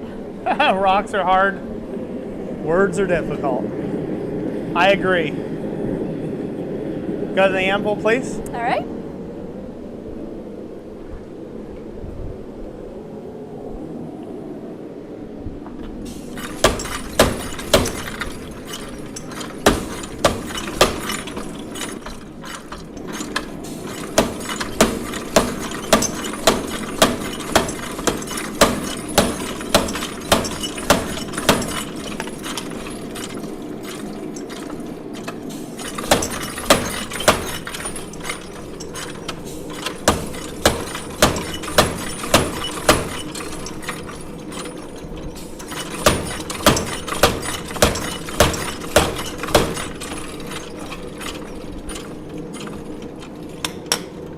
take another heat on this. You guys can see how this start and go. Hopefully it's looking pretty nice. You don't want to do this cold. You want to keep it hot, nice and hot when you're doing this. If you don't keep it nice and hot, the tool, like that one where I switched over, I tried to get that next one in there, it bounces and chatters around, and then you get a bunch of double hits and stuff, which is not nice. You don't want to have a bunch of double strikes and double hits and things like that. So take your time and get each one punched in.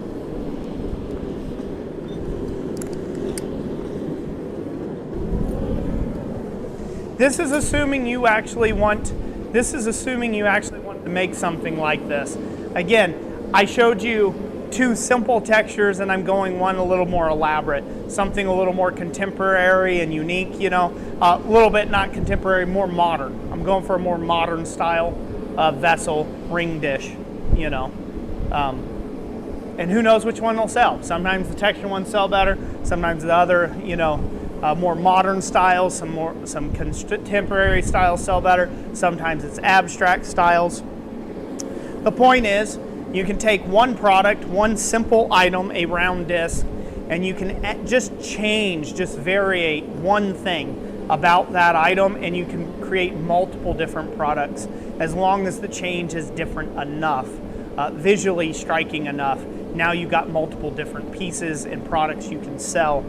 Product lines, and eventually find that thing that sells incredibly well for you and helps fund your hobby, which is what it's all about.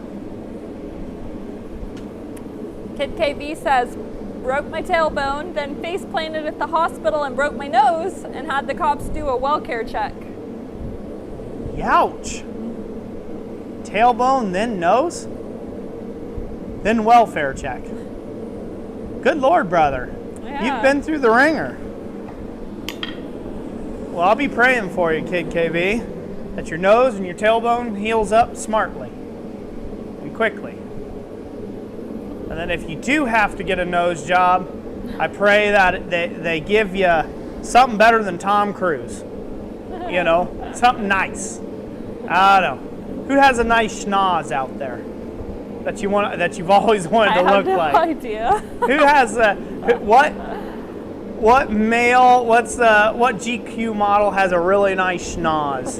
There you go. I pray that on you. I pray for you to be a GQ model after it's all said and done. That might be a curse, but you know, let's see. Complete with 6-pack abs and it all. Let's go to camera 2, Jess. All right. It's going to be much of the same, so okay. You're only going to be recording exactly the same thing 500 times.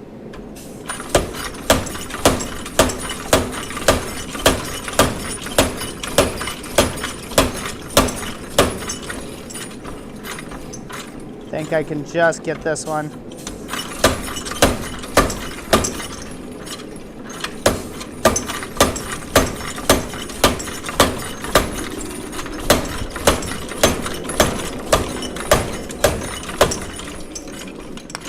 Just get that one. Just barely got it.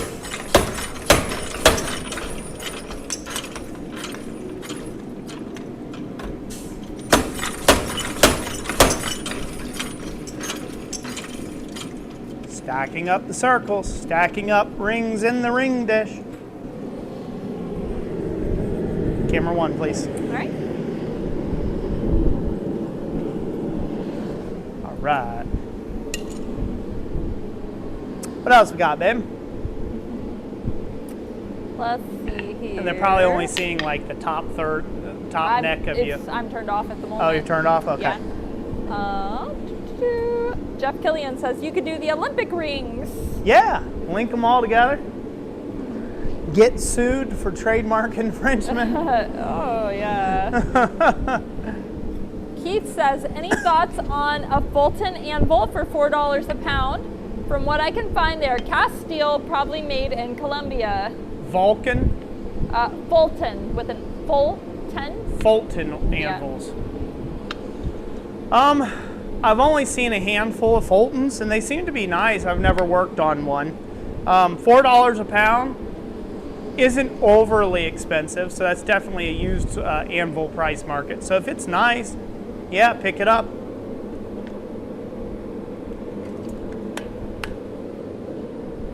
It'll be, in today's world, it would be highly unusual that you would find an anvil at $1 a pound or less, or $2 a pound or less. Just with the way all the other prices are inflated, like they can get almost that just taking it to the scrapyard these days. So with that being said, right, prices of that stuff has went up drastically, like used anvil markets and things like that. And some things, new anvils have come down in cost quite a bit. Used anvils have come up in cost quite a bit. So yeah, if you get it for $4 a pound, you really just, you're losing sleep at night about it, just go ahead and buy it. It won't be a bad investment.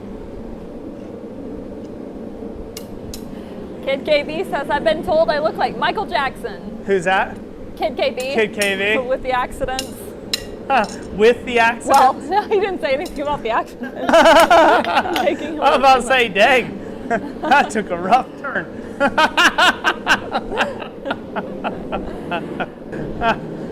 Hey, Michael Jackson had nose jobs, right? Probably. It worked out all right, man. Worked out all right. Maybe while they're working on the tailbone, they can give you some of them implants, make it look like you really work out, like you're swole, get them hammies a little bigger. Get you some of them duck lips. You'll be an Insta model before you know it.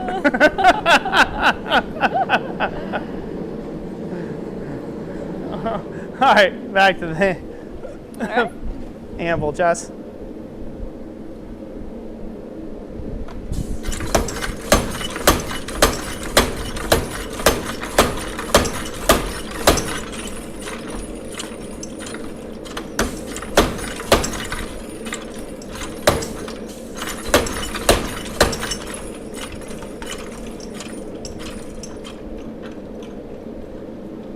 Can I get one in there?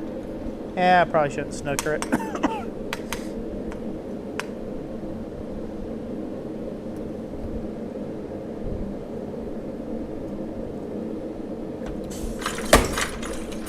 Yeah, I can get one in there.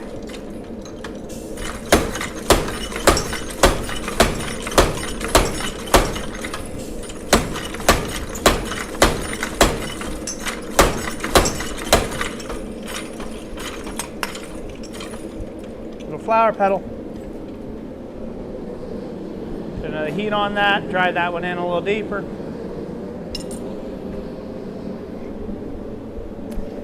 Hi, Desert. If the question is directed at us, yes, we are going to make it to Quad State this year.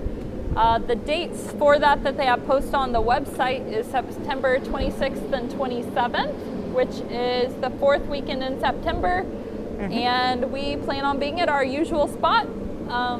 Kind of on the corner by the North Gate. The North Gate, yep. Yep. Assuming it hasn't been taken. Yeah, under the big trees.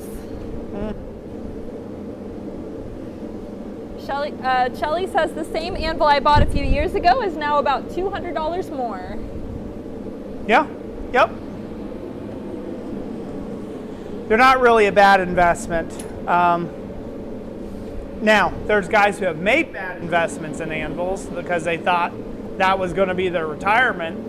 They bought them up as collector's things and, spent $50 a pound buying them. Those guys are going to lose their shirts on it. So, anvil market ain't come up like that.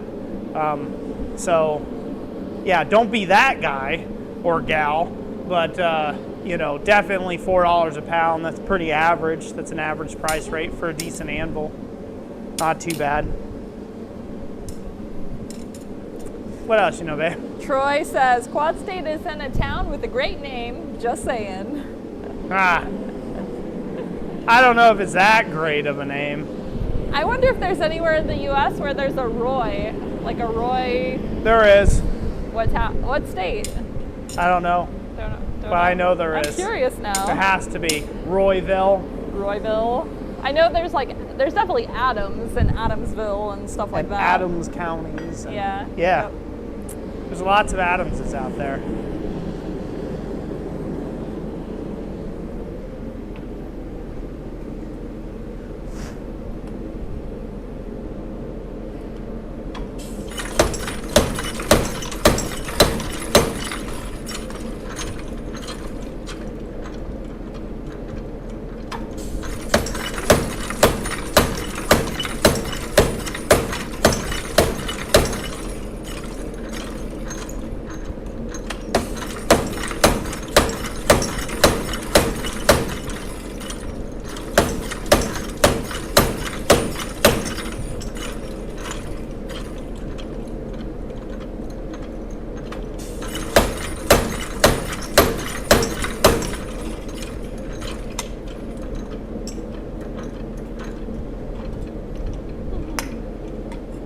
Looking weirder and weirder. Apparently there's several towns named Roy. They've been looking them up. There's a Roy, Utah, and a Roy, British Columbia. Huh. Bar Run Forge says all the towns named Roy are isolated. I hope so. Dabaka says the state of chaos. Is that what they call Utah? State of chaos. Key says thinking about a steel anvil at $15 a pound or whatever they are now, then I can make knives. There you go. Then you'll be a real blacksmith. You'll be a real boy.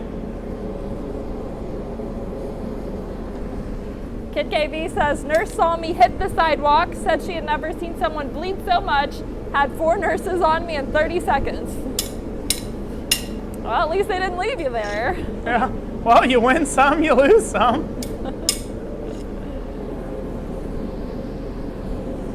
Down Under Farm and Forge says, my knives rarely touch an anvil. They levitate instead.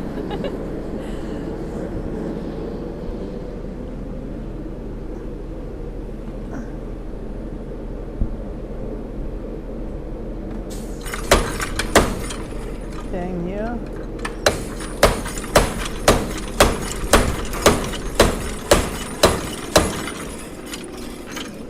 Yeah, I got that one in there nicely.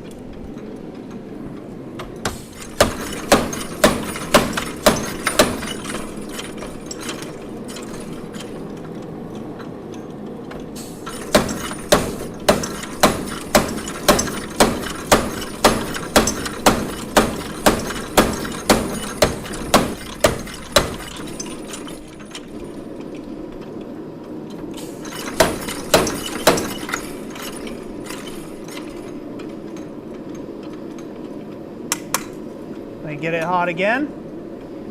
Keep punching them in.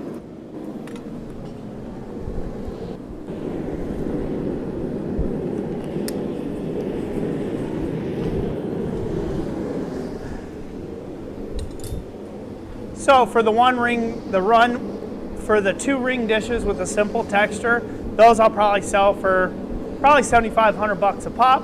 For the one with this weird texture in it, I'm going to go a little higher. I'll probably sell it for $150. So $125 to $150. You know, I got a little more time into it, so I'll just add a little bit extra there just to pad out the cost of my time.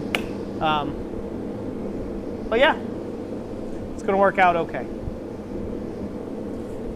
Possum originally said that looked like bubbles. Bubbles? Bubbles, yep. It does look like little bubbles.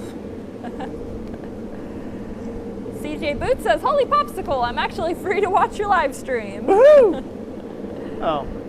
So now I have a confession to make. This isn't just completely random. I have made a bowl very similar to this, although using a very small eyeball punch. I used a small eyeball punch, and it was on a 6-inch bowl. And I ended up selling that bowl I believe it was for about $275, but it was with a much smaller eyeball punch, and just did a whole bunch of, and it looked all bubbly like stones all put together or something, and it was kind of a neat effect. So lost the main cam. Yeah. Battery died. Be back with you all here in a second. Give me a second. Momentary lapse in video. We'll look at camera 2 while he gets the battery changed out.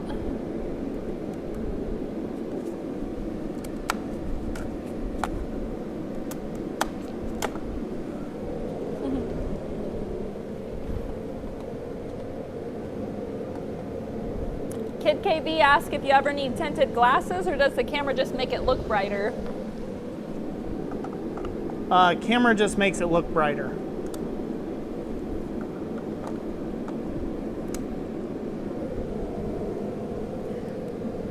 Give me a second. Let me get it all adjusted.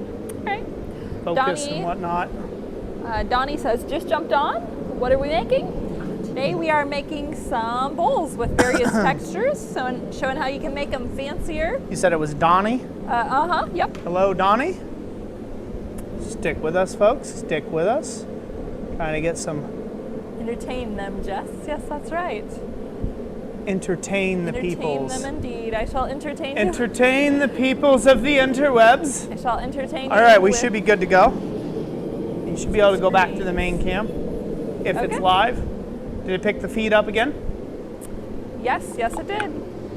Right on, right on. Right on, right on. Oh.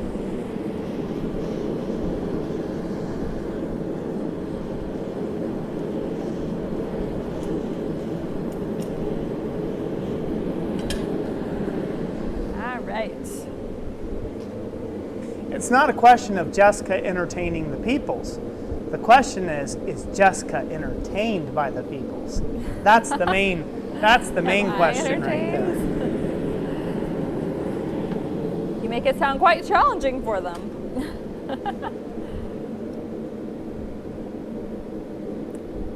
Shelly, thank you for the $2 super chat. Thank you so much.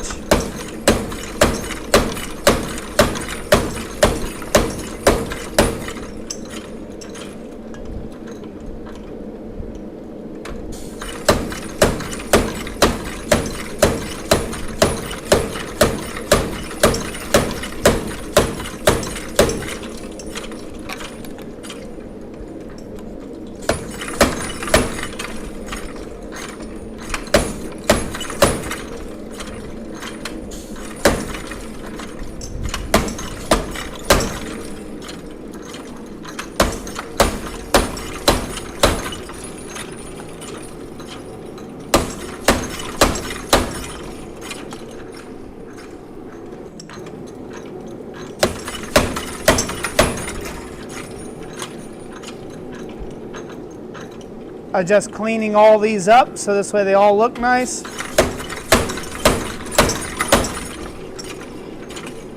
Yes, they do. Pretty nice look, huh? Yeah. Now all I've got to do, so I could just keep going with this, and I think I will. I'm so far on it now, I might as well just keep going on around with it. And then we'll see what we can come up with. I'm going to go all the way around, and then we'll sink this into a dish, obviously.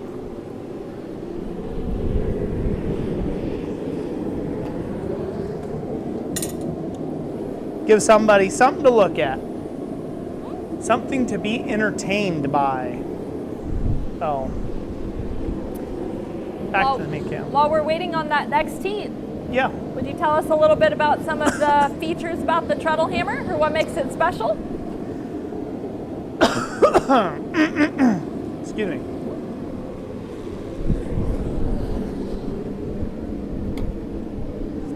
Okay, so while we wait on the next heat, I'll sit down next to this. I have my Treadle hammer set up. So this way I can sit at the Treadle hammer and work. It's what I wanted this hammer specifically set up to do. It was doing work like I'm doing on this current bowl, which is hot chasing. I'm doing hot chasing work into the piece, or cold chasing work right here, and just be able to sit with some top tools and do my work. So I set it up really nice for that purpose, and it really does work out very well. Some of the main features about this hammer is its modularity. So the 42-pound head, you don't have to buy that. You don't have to start with the full kit to get into this type of hammer. My original design was designed to work with a sledgehammer. So you could put a 10 or 12-pound sledgehammer in the bracket, and you could start with just the base model that is a manual swing arm type treadle hammer for a really low economic cost. Then if you wanted to upgrade, you could get the air cylinder, the optional air cylinder, that then you can use in conjunction. Now you can manually hammer up and down, but you also have the benefit that you can use an air pedal, and just with the tap of an air pedal, get everything from little bouncy strikes where you're barely tapping the piece,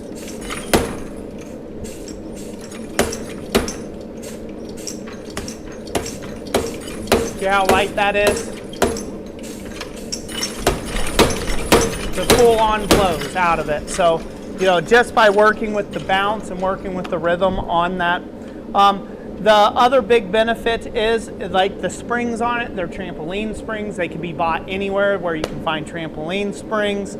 All the pieces on this, the bolts, the hardware, to bolt it all together. It's not a weld together design. It's a bolt together design. All of those pieces can be had at your local hardware store. So you can replace anything on this at a moment's notice just by running down to your local Home Depot or your Ace Hardware or whatever your local hardware store is that you've got close to you. So there's no weird special things that you have to buy, no special machined products or anything like that.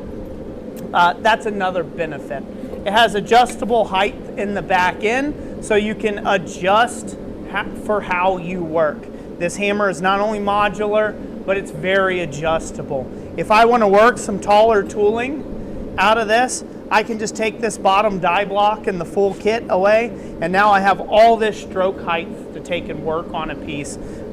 This particular stroke height is almost 14 inches of space. So I have a ton of space between this head and here. So if I wanted to drive a drift or do something like that through, say, a hammer, I could do that, like through a hammer head. And then I can put back on my die block just like so, and it fits with the anvil that you may or may not already own. Yeah, that's pretty much it. The main key thing that I designed this hammer for, this hammer is designed for the smith in their garage. It is designed for the smith on a low budget. It's designed for the smith who has very compact space needs for some extra power forging capabilities. It is designed to fit the work that you do, and with some little bits of adjustment and setup for the exact kind of work that you want to undertake, you can be up and running with this hammer within, you know, a good day. You know, spend an afternoon building it, 5-6 hours, putting everything together, getting everything laid out right from scratch, and you're up and running and you're forging with the hammer. The other benefit that I've been offering with this is when someone buys this hammer from me, I have been offering, Jess has been sending this out, is pretty much, there's links to how to build the hammer and how to put it all together, but if you find that you need additional help, you can schedule a phone call with me, a FaceTime call with me, and I help troubleshoot and diagnose and help tune your hammer up so you're getting the most out of it for your particular piece of work. That's a type of customer service and quality you're not going to get anywhere else. So it's just the way that it is. So it's something I pride myself on, is helping out the best I can. Again, my aim is to take and help out smiths. This is an evolution of various hammer designs and home-built DIY power hammers and everything that I have been building for a long time. This is an evolution of all those things that started way back when I first got started in smithing, and I was just getting into the professional side of things and production smithing, and I was like, hey, you know, I went to a guy, he had a power hammer, he was at Quad State, and I was like, hey, would you take payments on the hammer? And then I could come, once I get it paid, I could buy it, I could have it or whatever. And the guy said pretty much, if you don't have money to pay to play the game, then you're in the wrong business. And so, again, he just told me as a young man that if I was poor, if I was broke, then I had no business smithing. And I really did not appreciate that. And so for me, that's like throwing gasoline on an inferno that's burning inside. And I said, oh yeah, watch me. And I went home. In the very next weekend, I built the Da Vinci cam hammer in one evening. I was so mad and torqued off about it. I built it with a drill, a little 1/2 horsepower electric drill I had, a couple of pulleys from the hardware store, a bit of threaded rod, and wood. And in a sledgehammer, I built the Da Vinci cam hammer, and that was one. And then I made a video on it, and then I made some plans around it and stuff like that. And then I did a revised design once I got a decent welder where I could weld some stuff.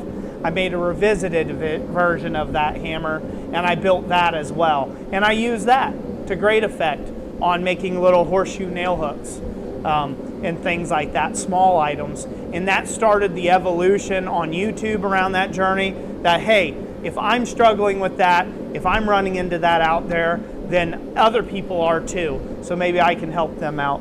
And so that's what kind of started that whole journey into power hammers. So this is an evolution of sorts of that type of work. So I'm gonna forge on these now. So all right. I can hear the tank getting a little dry, so I'm gonna spend a little less time talking and a little more time working, okay?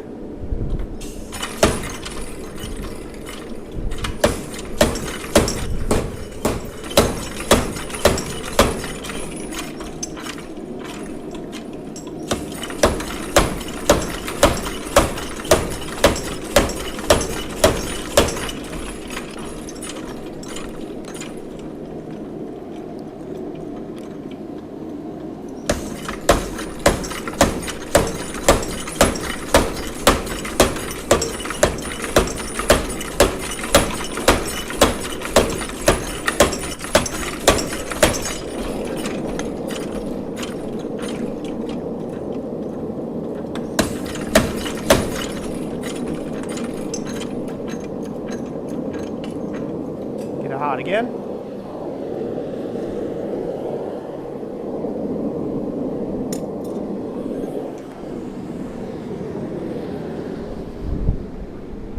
All right, you can get some finished video clips here in a second, Jess.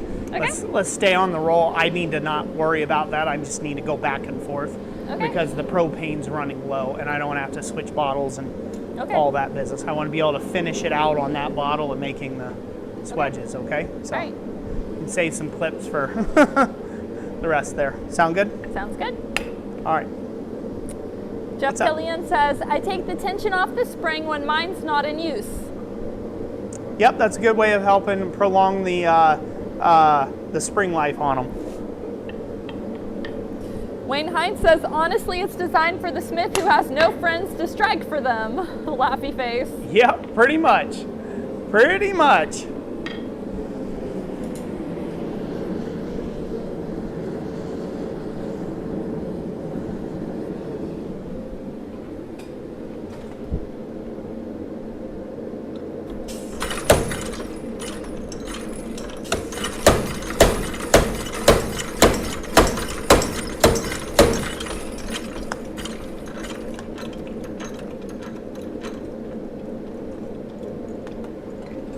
Get this hot again. What else, babe? Let's see here. Shelly Hockett says, watch the young man on YouTube build your treadle hammer. It worked great when he was done. Yeah, yep. There's been quite a few people who've built that. Down Under says, so that's how we get Roy to talk on the phone. Exactly. You just got to buy a treadle hammer to do it. Debaka says Christmas-centered Ironworks brand. Yeah, Christmas-centered Ironworks. That's probably like Roy's number 2 name pick. Yeah, that's channel 2. That's the secret channel. Barun says payable only in quarters. Does it come with CCI brand flux? Payable only in quarters. I like that. Roy can make lots and lots of mokume. Lots and lots of mokume. Can swim in a bathtub. I can enrage the internet.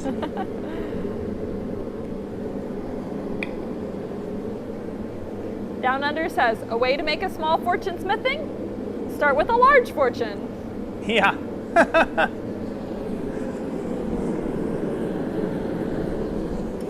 Yeah, you can make an absolute mint in smithing with that plan.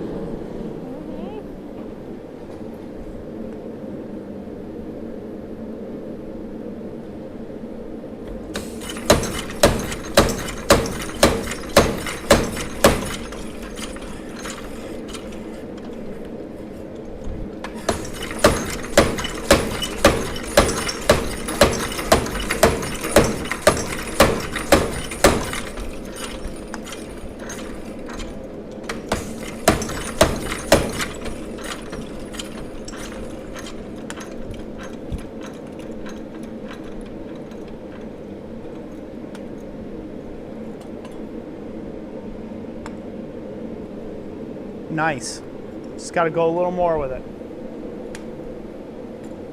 That looking cool, Jess?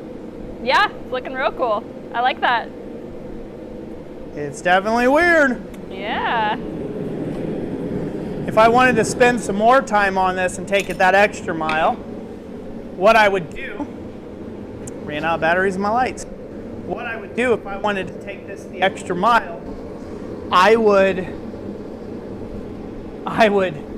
take each one of those dots and I would chase in a flower bloom into each one of those dots, one of those circles, and make it look like the whole surface is covered in flowers. And then sell it for like $800. Hand chased. Yeah, while Roy's changing out batteries, I'll give you guys a little bit of some various updates. We covered some of these in the newsletter, but let's see, I've been working on the newsletter this week, and for those of you who have been a longtime follower of our newsletter, you'll probably have noticed that the graphics have kind of changed a little bit. They're a little bit more, I don't know, I might describe them as new and fresh. And so our daughter Abigail, who designed the cover of the Blacksmith sketchbook there and did the artwork, she is helping out with the graphics for the newsletter. So that's kind of fun, bringing her in on part of the process. And as we mentioned before also, like, we're working at bringing our kids up through the entrepreneurship process and trying to help teach and train them that one day they'll be able to have their own, business of whatever interests them. And so it's just kind of fun being able to bring them along and do some training with them.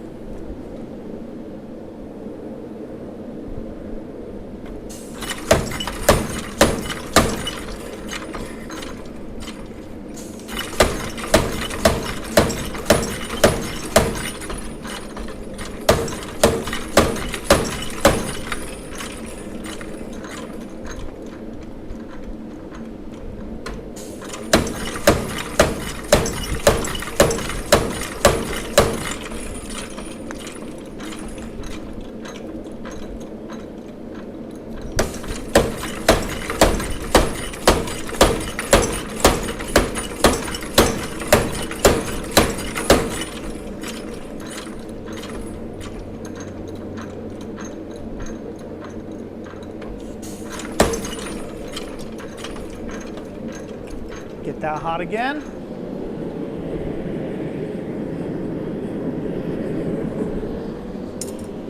So Roy and Thomas have been up to building a steel shed.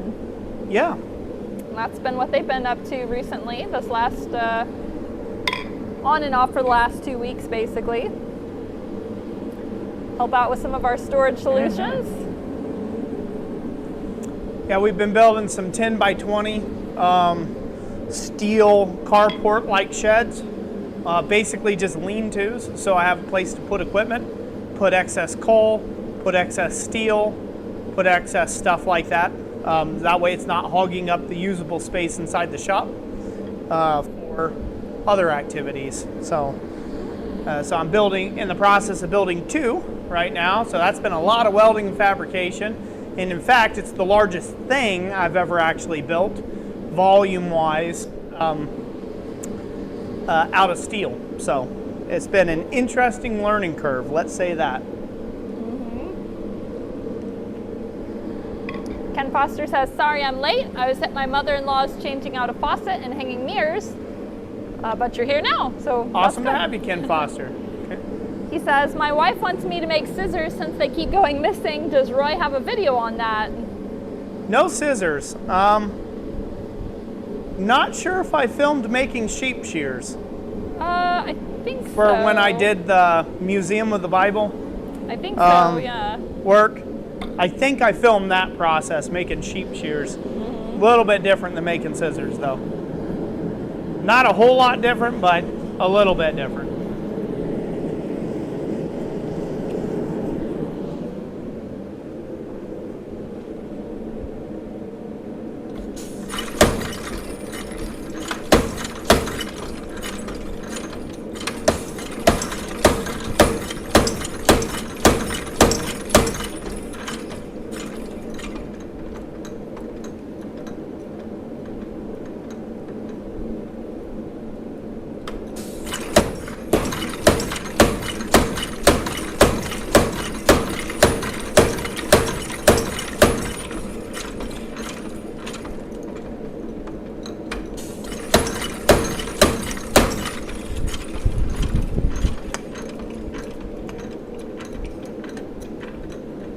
We're getting there.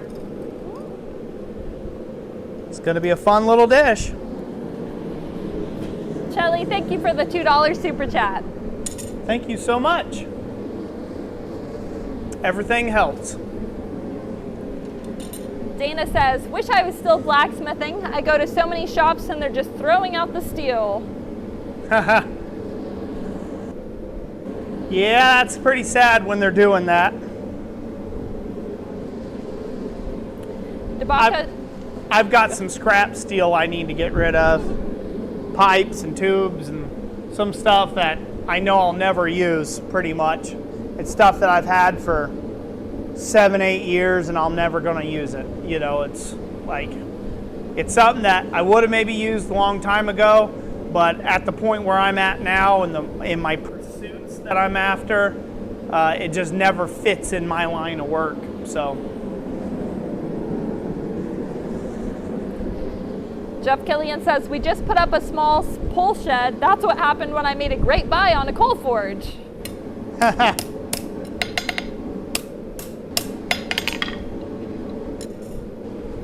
Tabaka said, Sam Towns did scissors. What's that? Sam Towns did Sam scissors. Towns, yeah. Ken Foster says, the treadle hammer I ordered from you came quick, assembling it this weekend. Awesome. Let me know how you get on, and if you need any help with it, let me know. We'll schedule a call. And if you need me to resend you the links, Ken, just let me know, because we have links to where you can see the videos online.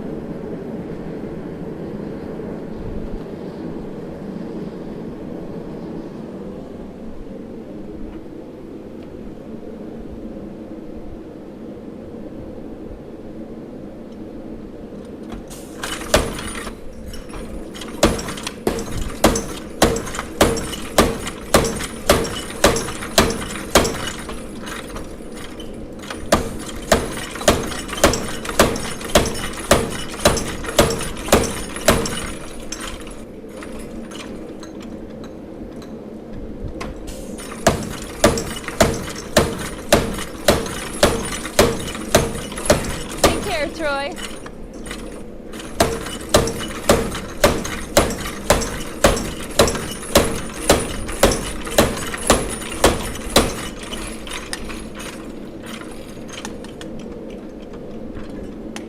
All right, I think 2 more heats ought to get her.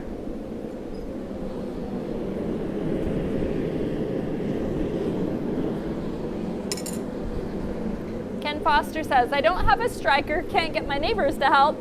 That hammer will come in handy punching eyes and things. Oh yeah, yep, it'll come in certainly in handy, so. Troy has to go. Bye, Troy. Bye, Eli.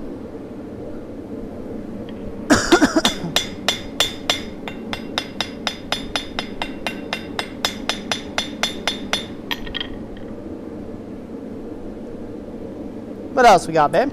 Keith said had to slip away for a bit, but I think he's back. Well, good to have you back. Good to have you back. Tabaka says, finally a breeze here. What is it? Finally a breeze. Oh, finally a breeze. It's funny how a breeze can make all the difference. Uh-huh.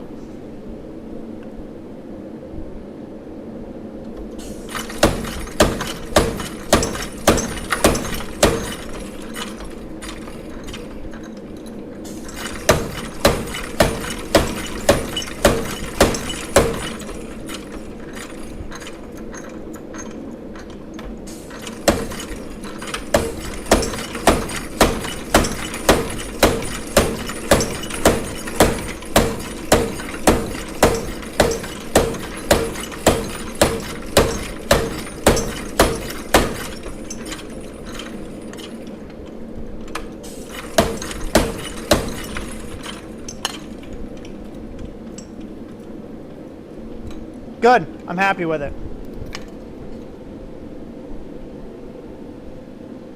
What do you think? Nice. I like that. Sweet. Very good. All right. I'll put that bad boy back in there.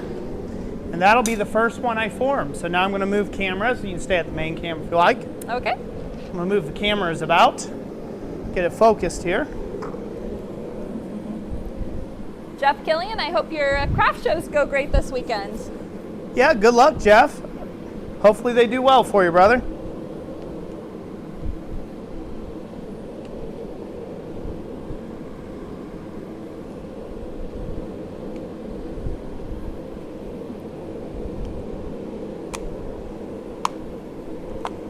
Dana says, looks great. Awesome. Glad you like it, Dana. I think we're in good shape there. Only time will tell. About zoomed out as far as I can go, so we'll see how that comes about. Ah!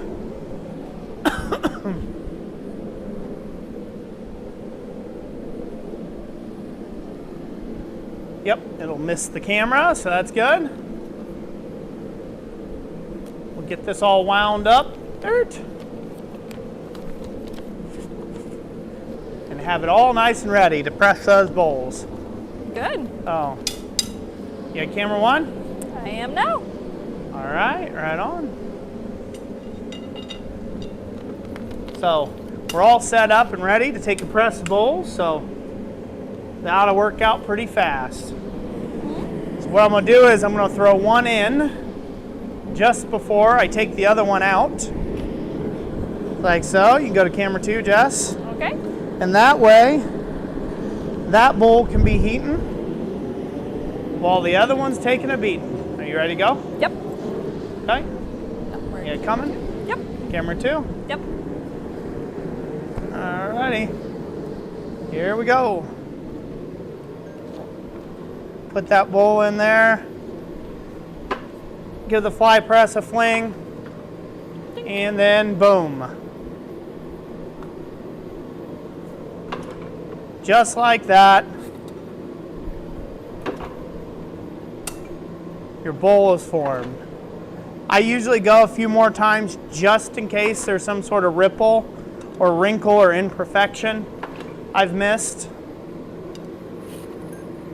And it's just like that. This thing is done.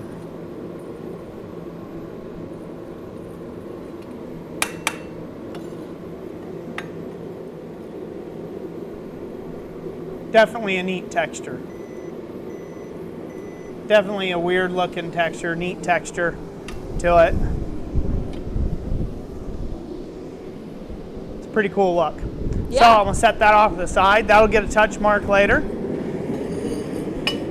My other piece is nice and hot. So I'm basically doing them in reverse order.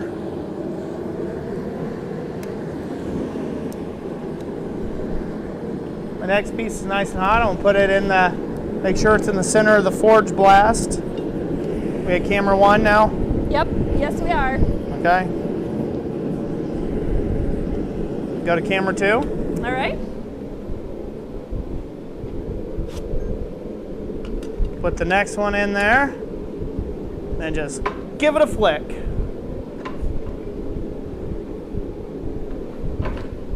And just like that.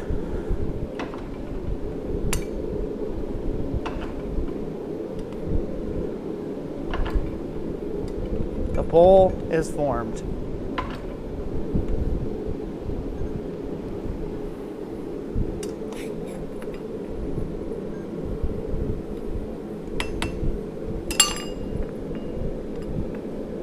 So that was the rock texture one.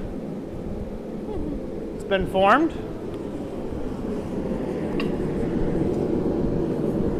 Okay, we'll put the touch marks on it. This one's almost a heat. Usually at this point I'll kick the heat up a little bit. I'll actually like crank the pressure up on the forge just so I don't have as much downtime. So I'm in between bowls. By the time I get one pressed, I come back, the next one's hot and ready to go. That's just production work. You find those little things, those little edges that give you an advantage of time when you're being efficient. So that'll be a side little rant I'll mention here. I'll do that after I press this bowl about efficiency. So this bowl's good and hot. Gonna go to the number 2. You there already? Yep. Good. Sweep that out. Put my bowl in, center it up. Give it a flick. Down it goes. Another bounce.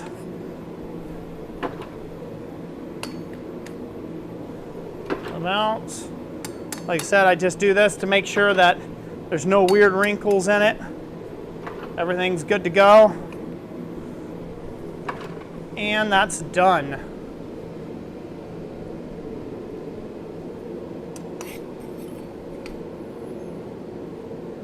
Just like that. There is the bowl. Although I ain't got much light on it right now. Sorry. There is the bowl that's got that kind of starburst texture, that wood grain starting from the center. Looks pretty nice. It'll be more apparent later once I finish it off. Just like that, 3 of those done. Done pressed, ready for the next stage. Oh. Shelly says your work is top notch. I hope I could do even half of what you do. Oh, it's not that hard to do this type stuff. So you most certainly could. You just have to go after it. You got to keep practicing, keep trying, keep working, keep failing, keep throwing stuff away in scrap, keep making better and new stuff, and that's how you get there. Just a little at a time, a little at a time. Be surprised how far you can go with it. So. Down Under says I like that bowl form. Yeah, I do too. I like it a lot. So. So the next trick to these is to actually clean them up. Multiple ways you can do that. I will probably I'll go ahead and probably stamp my touch mark into each one of them. The easiest way to take and clean all these up is let them cool down first. That way you can either get a good hold of them and grip them nicely, or you can support them in a bowl, the bowl swedge, and wire wheel them or do things like that. That's the easiest way to do it. If it's a larger bowl, not a little 4-inch dish like this, you can actually hold it with a pair of tongs, and while it's still hot, you can wire wheel the heck out of that thing and get a really nice, smooth, nice looking finish. It's hard to do that with a little tiny dish, a small ring dish. It's a little safer if you can let it cool down, clean the thing up proper, and then reheat it and do any other type of finish work you want to do to it. It's a lot easier that way. So now for this part, the camera's not in the right place for this, but I'm going to show what I'm going to use. Go over to the camera number 2, Jess. All right. What I'm going to use is this stake. This is a little finishing stake I made. It's just got a dome that matches curvatures. In fact, again, I made this when I was doing so many vessels and bowls. I needed a proper stake that had the right curvature for the dies of the bowls. So that's what I made. I made one of these many years ago, and this was out of 1045. So I use this so this way I can punch my mark in from the back end of the bowl. So that's what'll be in the anvil. Like I said, I'm not going to move the camera, so at the anvil, you guys can use your imagination of my touch mark stamping into the bowl at the anvil, if you will. So you can use your own imaginations and say, oh wow, yeah, that looks amazing. I'll show the touch mark off. Okay. We'll get it finished. So I'm going to heat that up just slightly. Huh? Could I just roll that down a little to not show it? Yeah, I mean, I guess you can. Oh, never mind. You'll just mess up my angle. Okay. Can you roll it back? Go ahead. Go. Yeah, okay. Go for it.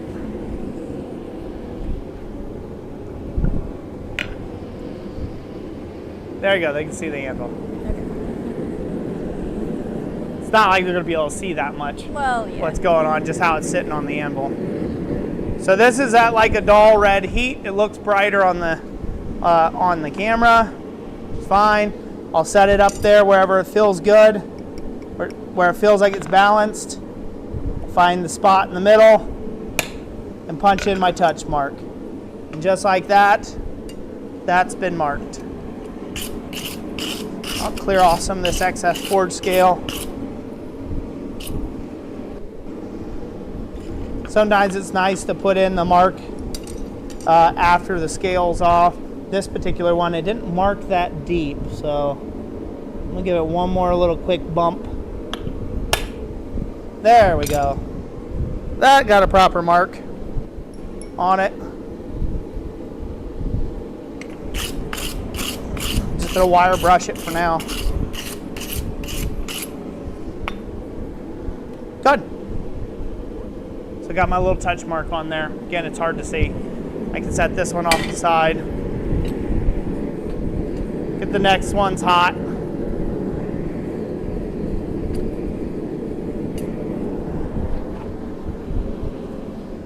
Just throw them in there together. Down Under says, what about a tumbler for cleaning? Yep, you can tumble them. Clean up all the forge scale off them. That's a proper way of doing it. So you want to tilt it up a little bit. They can't see my face. Yep. They're looking at my beard right now and my belly button. Looking at the beard on the belly button. What about Possum says, how about anything against soaking it in vinegar to eat the scale off and seasoning it the next day? Yep, you can do that too. So, finishing.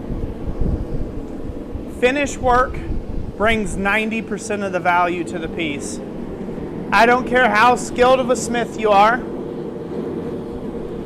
You're one bad paint job away or one bad finish job away from not being able to sell a piece or having a not happy customer. So, finish work really matters. It really matters. So take into consideration what you're using the piece for, where the piece is going, that kind of thing. Sometimes it's not possible to know what someone's going to use it for. Some clients have special requests.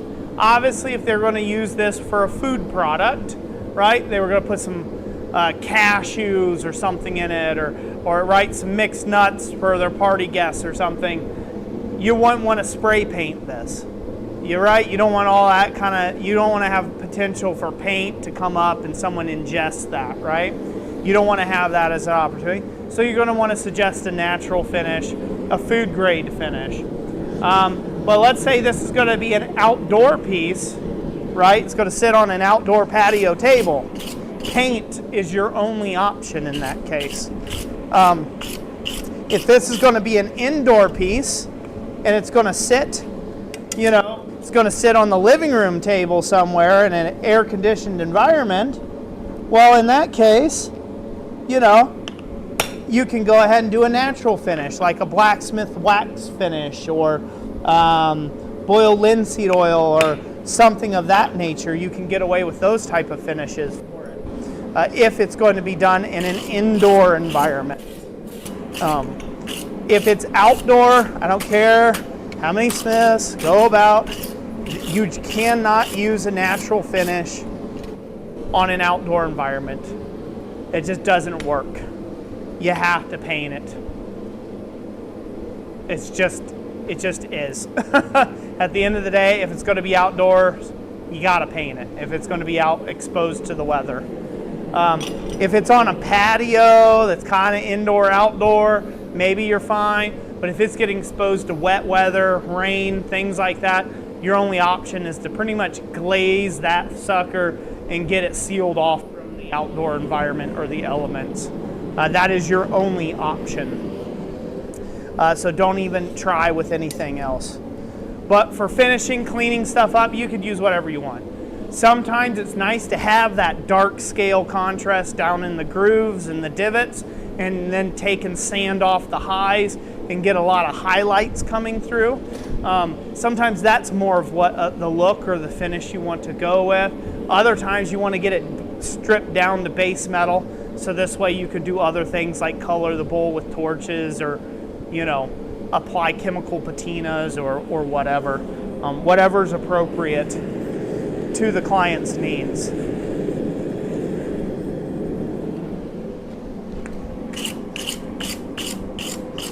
Consequently, if you ever in a blacksmith forum or group out there, if you want to know who's never sold their ironwork before,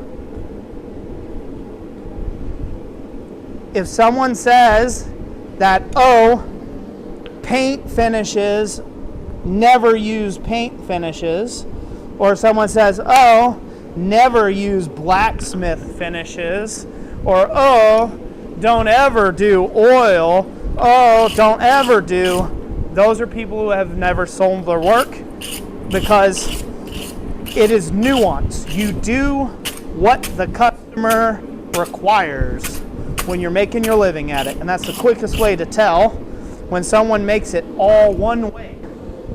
When they say, nope, it's only this way, it can only be my way of doing things, or you can only ever use traditional finishes.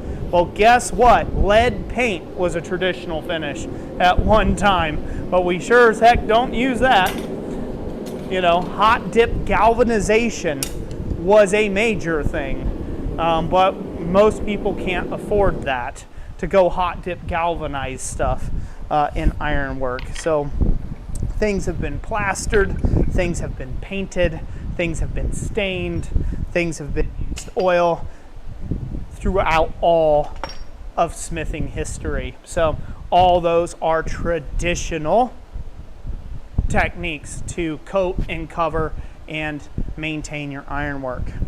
That being said, wrought iron is a different breed when it comes to historical ironwork. It was a lot more forgiving back in the day than the modern mild steel. The modern mild steel is going to go bye-bye if it spends a lot of time in an acidic rain environment.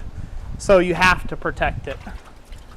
If it was totally made from wrought iron, you could probably get away with it for 100 years before it's completely ate to nothing without having any sort of metal prep or finish on there. So that's my thoughts on that, and slight little side mini rant, if you will. David Riedner says, I don't have one of those thick wire brushes. Yeah? Hold on, I minimized it. There we go. I have been using a barbecue brush. Is it worth getting a heavy duty one for lighter projects? Barbecue brush is fine. If you are, it's worth getting one of these heavy duty butcher block brushes for heavy scale removal. It's worth it. So in my opinion, they're very much worth it. Ken Foster says, have you covered how to send things in for the Christmas event? No, we haven't done that. So we'll probably cover those details. After Quad State. Pretty much, if you just send them to our P.O. Box address, they will get to us. We check that fairly regularly. So we check it about once a week. We check the P.O. Box. So you can send it to our P.O. Box address. If you have something to give for the giveaway, for the Great Blacksmith Christmas Giveaway live stream, you can donate whatever you feel like you want to donate. Generally speaking, we like to keep the donations tool oriented, something where someone else can win a tool that they can use in their shop. That's kind of what we try to keep it to, is tool related and tool oriented. It is the goal there. So, generally speaking. And I will make sure that P.O. Box is in the description down for the live stream here. Mm-hmm. Yep. Thomas says he's back. He kept his fingers, toes, and the nose. About time. Uncle Bucks, hello. Hey, Steve. Ask if we're going to Quad State this year. Yep. We will certainly be there, good sir. Look forward to hanging out with you. David Reiner said, I also got to say I got my order from you yesterday. Thank you. Love the bonus anvils. The 3D one really made me laugh. Haha. Very welcome. And thank you for your support. Jeff Killian says, good to hear, Thomas. I'm guessing you have your ears yet, too.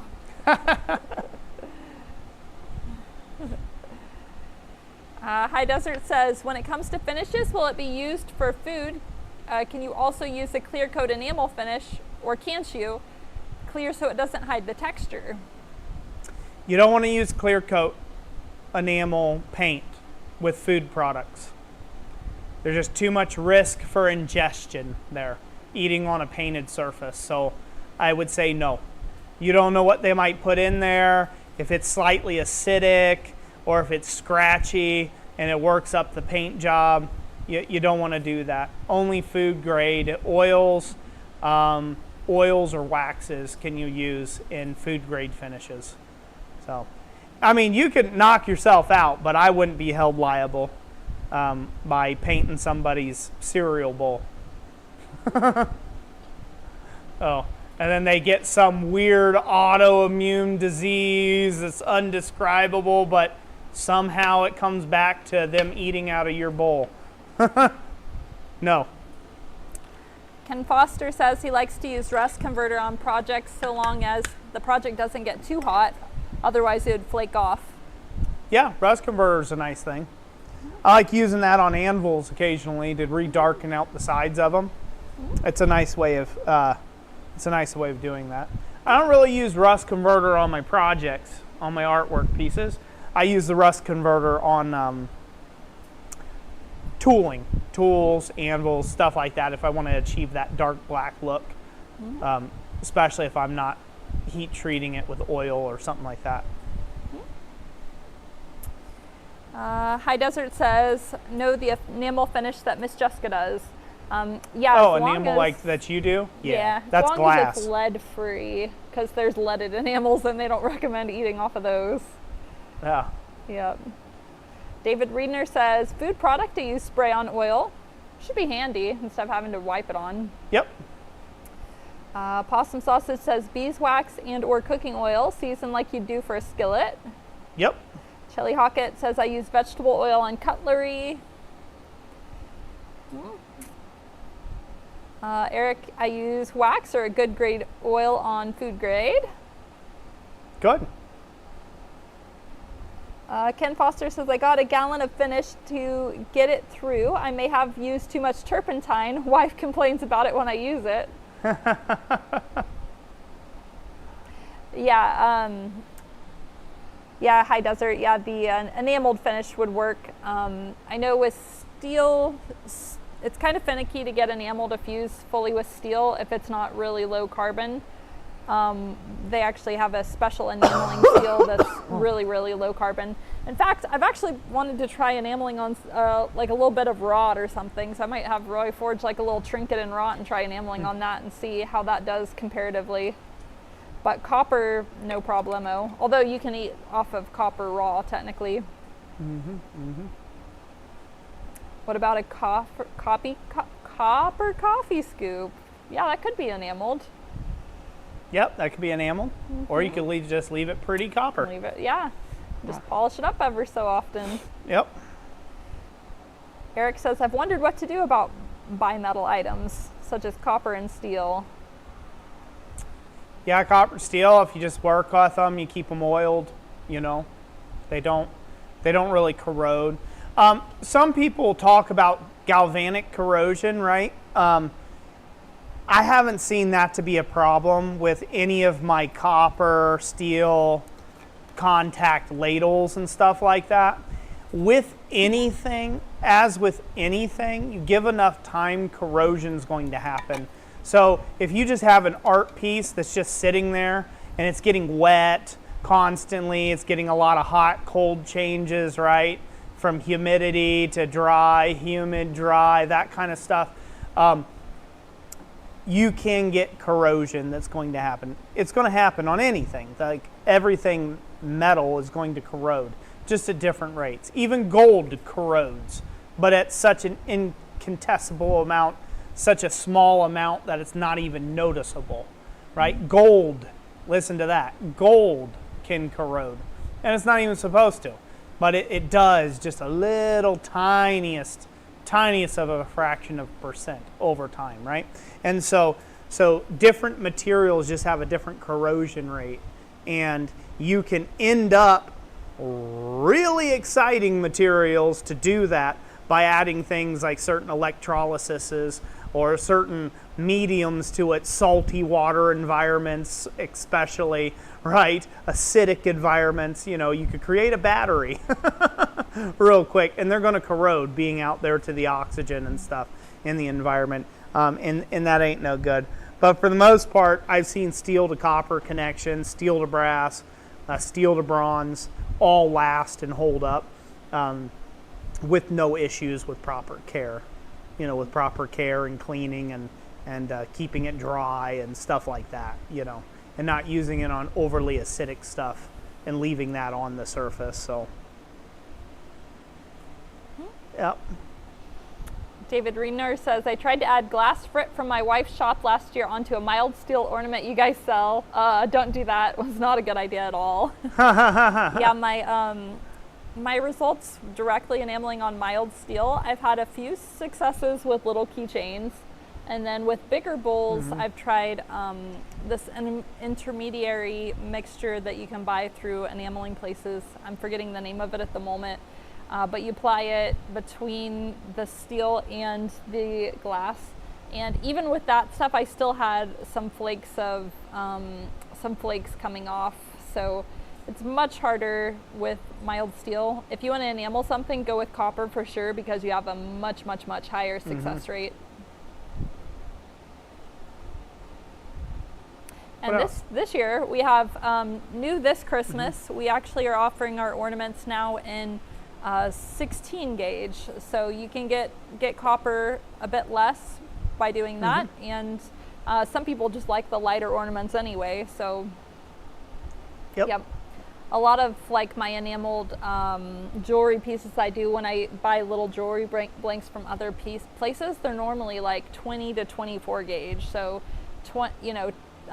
16 gauge is still significantly heavy duty for forging. You know, you just got to be a little more delicate with it. Yeah, so right now, currently in the shop, pretty much everything that makes sense to offer in multiple sizes and multiple like multiple thicknesses in materials, are offered in stainless, mild steel, and copper. So it's out there. We sell very little stainless stuff. We sell occasionally. We sell some stainless steel. Again, I added that as an option to the site because I was requested to add some stainless. And so we have 10 gauge stainless. We have 16 gauge stainless. Same thing with copper. We have 10 gauge copper and we have 16 gauge copper in stock to do your work with. And 16 gauge copper is plenty thin enough. So you should be able to do all cold work with that and be able to heat it even with a plumber's torch to do your work on 16 gauge copper. Obviously, the 10 gauge copper is quite a bit thicker and a bit more substantial and significant in that way. But so we have 1/4 inch mild steel in stock, we have 10 gauge mild steel in stock, and then we have 16 gauge mild steel. The 1/4 inch stuff is what we cut all of our tooling out of. All of our tools cut out 1/4 inch plate. It's a good balance between rigidity and cost. So 1/4 inch plate is plenty thick for doing a lot of tooling out of. And so all of our stuff is cut from all of our tooling is cut from 1/4 inch plate. And then all of our regular blanks are cut from 16 gauge or 10 gauge material. So, yep. We are able to cut different gauges of material. So let's say you had a weird one, you want 36 gauge material cut out of a blank or whatever. We can do that, but you have to order an entire plate because that's just how it is. We don't keep every gauge and every size in-house on stock at all times, and I have to drive an hour one way, both ways to get a plate of steel, in a weird size, but we can cut it. Here in the shop, we have the ability to cut up to an inch thick, up to an inch thick plate. So, yep. Lots of options. David Reiner says, I tried to do that for the sweater contest and I thought I destroyed her kiln. Can you use regular glass frit with copper? I'm not sure, because I know normally glass frit you're probably referring to as like 90 COE or 96 COE. If she does like glass casting or things like that, I don't work much with that. I'm starting to experiment a little bit with it, but I use specifically enameling glass, which is, I'm not sure what expansion it is, so I would just try it, like try doing a little sample on something that's, unimportant and see how it goes. The type of glass that you probably have is a type that probably needs to have a long bake time. So it's something that has to, not only does it have to fuse to the surface, but it probably needs to be done in a kiln. It needs to be brought up slowly to temperature and then cooled down over a number of hours, like 12 hours of time, right, in stages. That a lot of glass is that way. The enameling glass isn't that way. The ones that you do, its rate of expansion and contraction is similar enough to copper or brass or silver or bronze or non-ferrous materials or even ferrous materials. It's close enough at that it'll stick and not flake and bust and crack off the surface. But anything that's used for like glass fusing, glass blowing, glass melting or pouring for like panels or panes or something, all of that type glass has to be fired in a kiln and kept at temperature for long periods of time in order for it to slowly anneal that glass over time. So something to keep in mind. If you did want to try again enameling on mild steelkin, the one time where I had success with keychains, what I actually did is I heated the pieces up in a gas forge. I heated it up to a dull red, brought it out on the anvil, and then just sprinkled the enamel powders on it. So I heated it first, brought it out, put the enamels on it, and it worked. So, and that way you don't have to mess up your wife's kiln.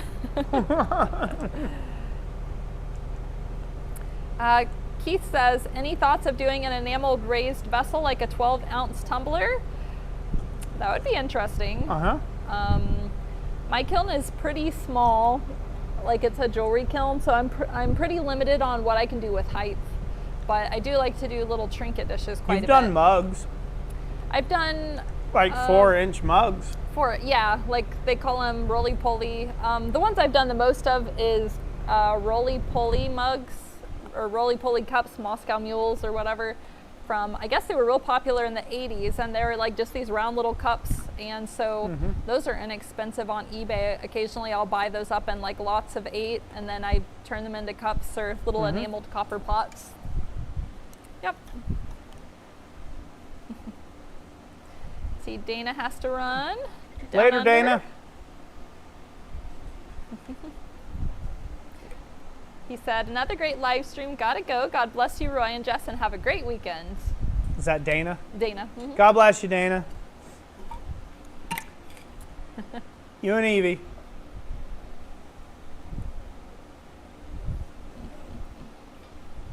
What else we got? Let's see here. Talking about some spices. That wasn't directed at us, though. Okay. And Possum Sausage was talking about how he uses up his bacon grease. Yeah. You guys are hungry, aren't you?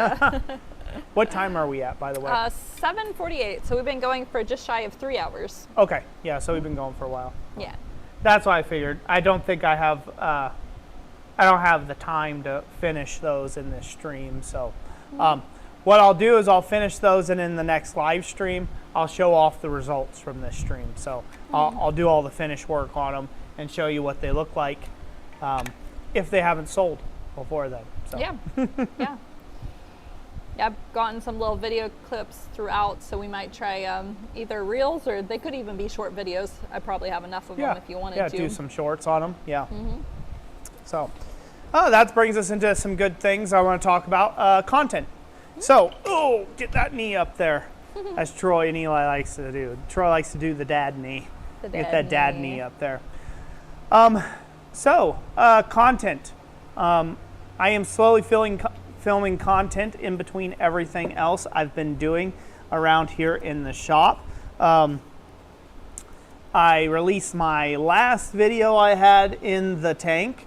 That was last Monday. This Monday. Yeah, it was this Monday. I released the last video I had in the tank this Monday. But I just got done filming one yesterday. It was on a butterfly hook that I had made, a really kind of fancy butterfly hook. So be on the lookout for that video. That'll be coming up in the next week or so. Hopefully I get some time. I'll get some time to edit, and I'll post that video. And then let's see here. What else? I have a plan on making a bunch of railroad spike tooling as videos. That seemed to be a really popular short. Jessica made a little video, put together a short video while I was live streaming. 2 months ago, I think. On that. A month ago. That was like last live stream, I think. Last live stream was in the house because we were sick with the flu. Was it? Yeah. So 2 months ago. 2 months ago. Time Yeah, flies. so it's 2 months ago. Yeah, time flies. But that was a really popular YouTube short. So I want to make a full video. I want to make like a full little video series on doing that. There's some other videos I plan on making. There are some other videos I plan on making that are going to be a bit more highbrow. So they'll be more advanced level technique type videos. And then I have some fun ones I want to make. So I have some Harbor Freight anvils. I have some Harbor Freight anvils stacked up over in the corner, and I got quite a few videos planned for those. I plan on taking another go at my forge welding attempt to do that, and I think I may have it figured out, but I'm not going to say that I do just yet until I do have it figured out. So until I have proofs in the pudding, right? We could all say we have it figured out, but I'm the only guy on the internet crazy enough to do it. So That's what I'm going to do. I'm going to do it. I'm determined. I got like 6 anvils sticking over there. So I got 6 tries, gentlemen. 6 tries to get it right.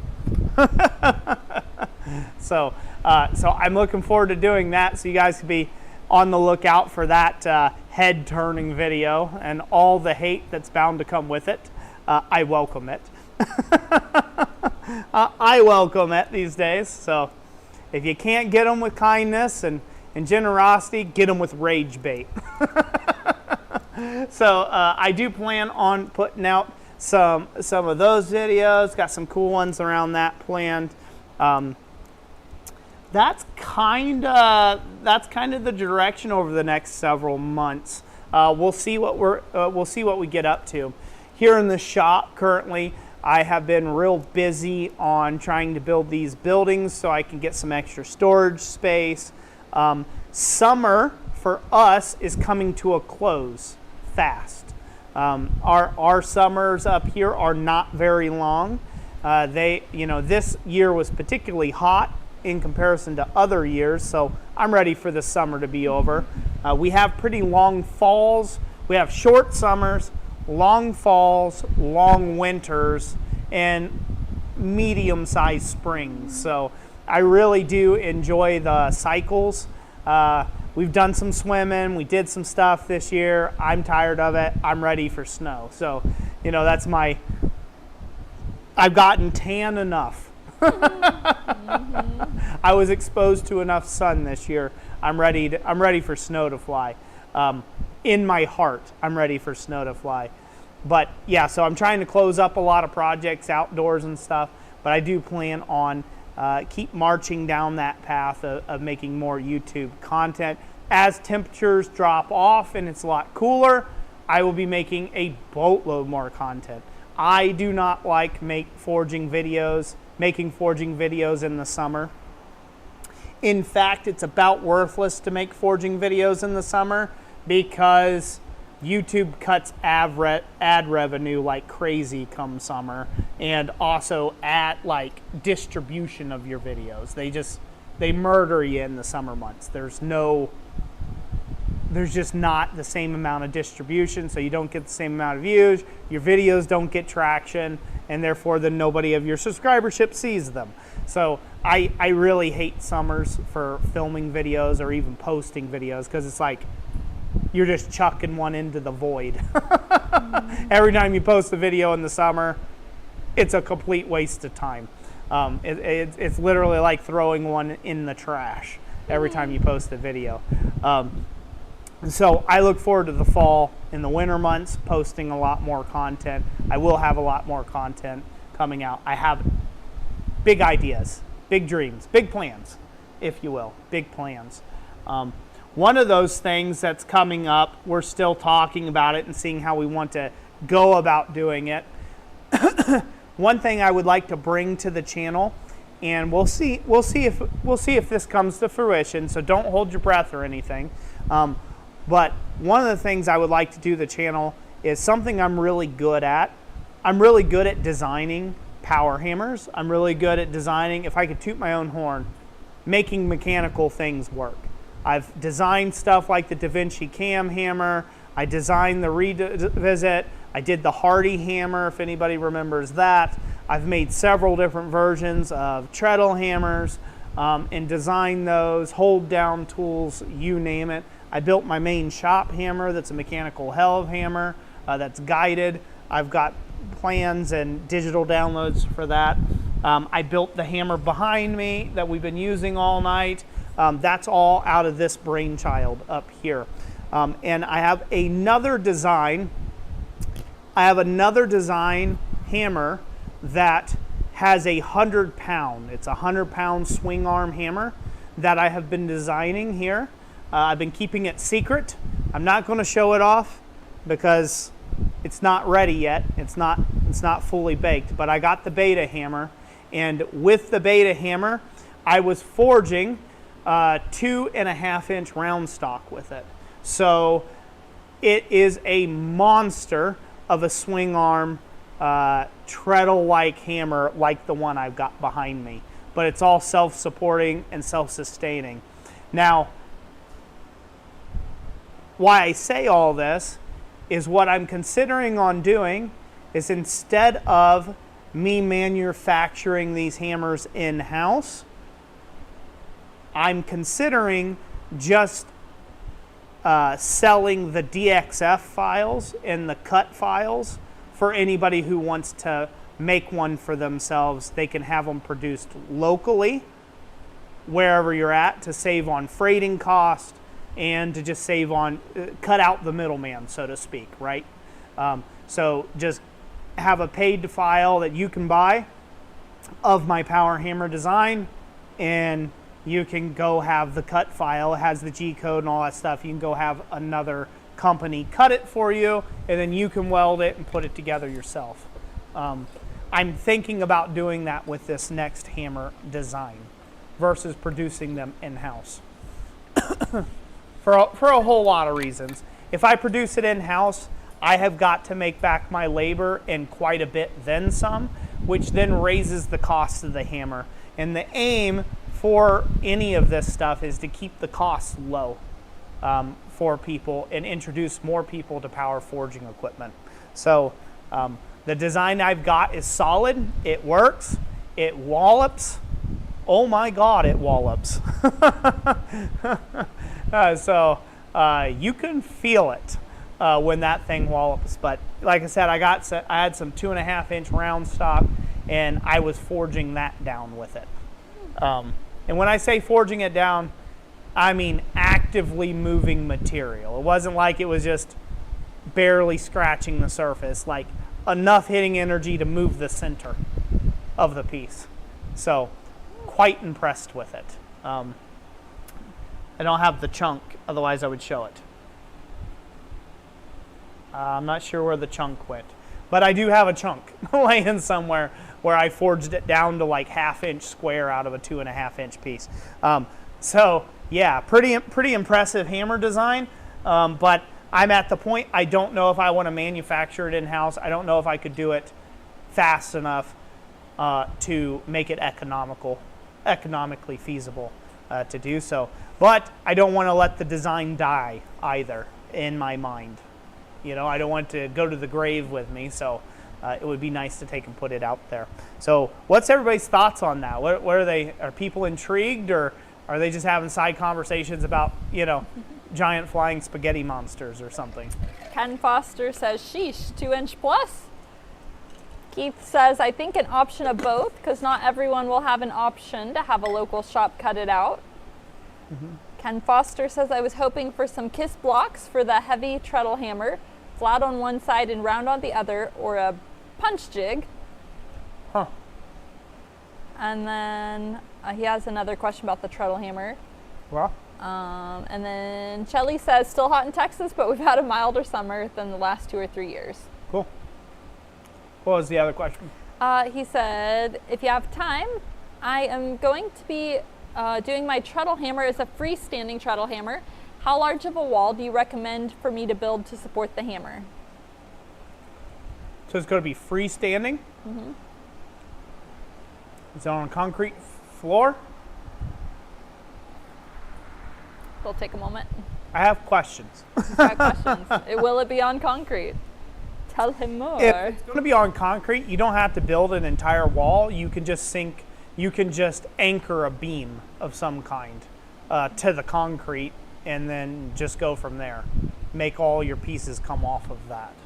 And that would be my suggestion. Yeah, it's on concrete. If it's on concrete, I wouldn't build out a whole wall. I would get a post, some kind of post that you can anchor to the concrete. If you can get a steel post, that'd be great.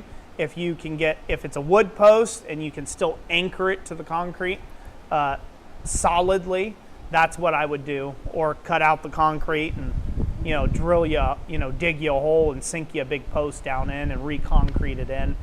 That would be probably your best bet, and then build everything off that post. That would also give you the option to, if you decide you want to move it later, or you want to move your shop or something and you don't want it there, you can just cut that post flush with the concrete, and you just got a wood block sitting there. just paint it gray or whatever. So Keith says, what sort of area would this new hammer take up? So in its current footprint, it's 36 inches deep. It's 36 inches deep, and it is 22, it's like 20 inches wide. Oh, and David Reiner says, garage is over 100 years old, so I don't want to attach to the garage. Yeah, I wouldn't. So, yeah, so this is a freestanding, the one that I'm talking about. It is a freestanding unit. It is as compact as you can possibly make it, and still swing a 100-pound hammer. So it's very compact. When me and Thomas was running this hammer for beta testing on it, it it just hit scary hard. That's all I could say about it. It hits scary hard. It's fun. But you wouldn't want to get anywhere underneath it. I'm telling you that right now. It would mess your day up. It would mess your life up on that one. So it's a danger. You know, it's a dangerous power hammer. That's all I can say about it. It's good because, I mean, all power hammers are dangerous, right? Some of them look pretty mundane and harmless. This one gives you a little wooglies. You know, you're like, woo, man alive, that thing. Because it's so small, you underestimate it, right? It's a small footprint. Yeah, it's the beauty of it. I mean, there ain't anybody else with that small of a hammer that can do that much work. So there's just not. And so, again, taking that designing, taking my mind for design and for invention, and I would like to innovate and constantly invent new things that help other smiths out. And so I'm thinking about going to that kind of business model for some of my bigger plans. So I'd do a build here in the shop, build it, work out all the kinks, do a video on it showing its features and how it works and how I put it together, and then offer the design package for you to have cut at your own place, or for someone to license the design to produce commercially. Because I've got several of them. I've got a whole bunch of them, but Roy and Thomas are just two people, and Jessica, that's a third person. And Jessica. We're all a team around here, but have our limitations. I want to do more with education, but I also want to keep, I want to get these things that are stuck up in here out into the world. So, can I have you take over from this side for a second? I need a break for a moment. Yeah. And there's a few more questions about treadle hammers and whatnot, so it'll just be easier for you to come over and see them. Okay, I'll go do that real quick. I'll just make this side real big. There you go. All right. Made it real big. All right. There you go. I don't need doubles. They'll hear double on me. All right. Where are they at? Over there. All right. Back in this moment. All right. Let's see here.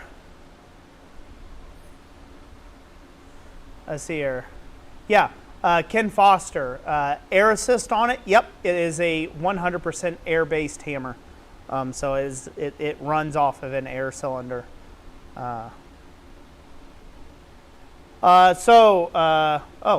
Curious on the CFM needed. Let's see here. I'm assuming you're talking about the new hammer.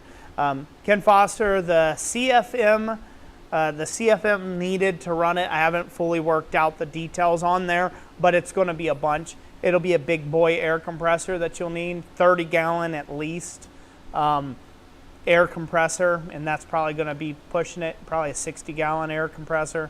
That's one of the downsides with air cylinders.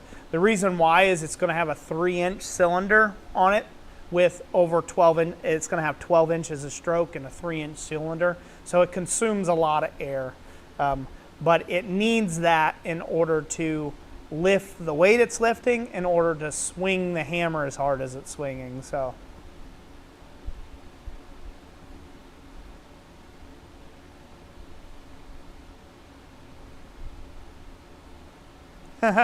Possum sausage. I'd be interested in trying with the idea of that new hammer. I reduced a lot of large wrought iron by hand now. Oh, toying. You'd be interested in toying with it. Yeah, it'd be worth it. So, Chelly Hockett, or is it Shelly or Chelly? I think it's Shelly. Shelly Hockett. My daughter is also watching. She says she likes your laugh. Ha ha!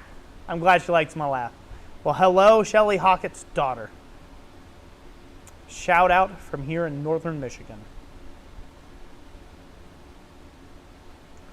Will there be an adapter like your other hammers to upgrade?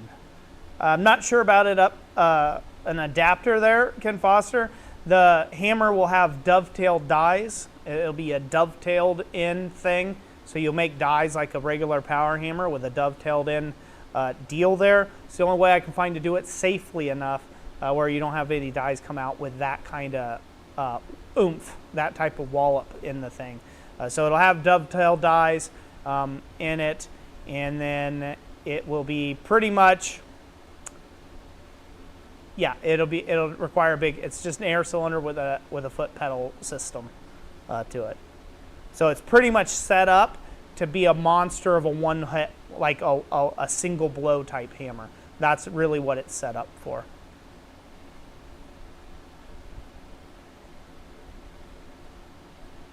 Yeah. Yeah, Possum sausage. It's air operated.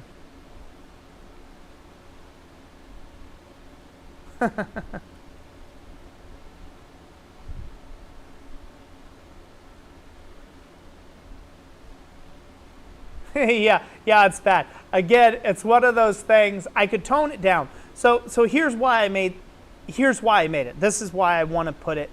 I want to put it out there, but I don't necessarily want to produce the hammer.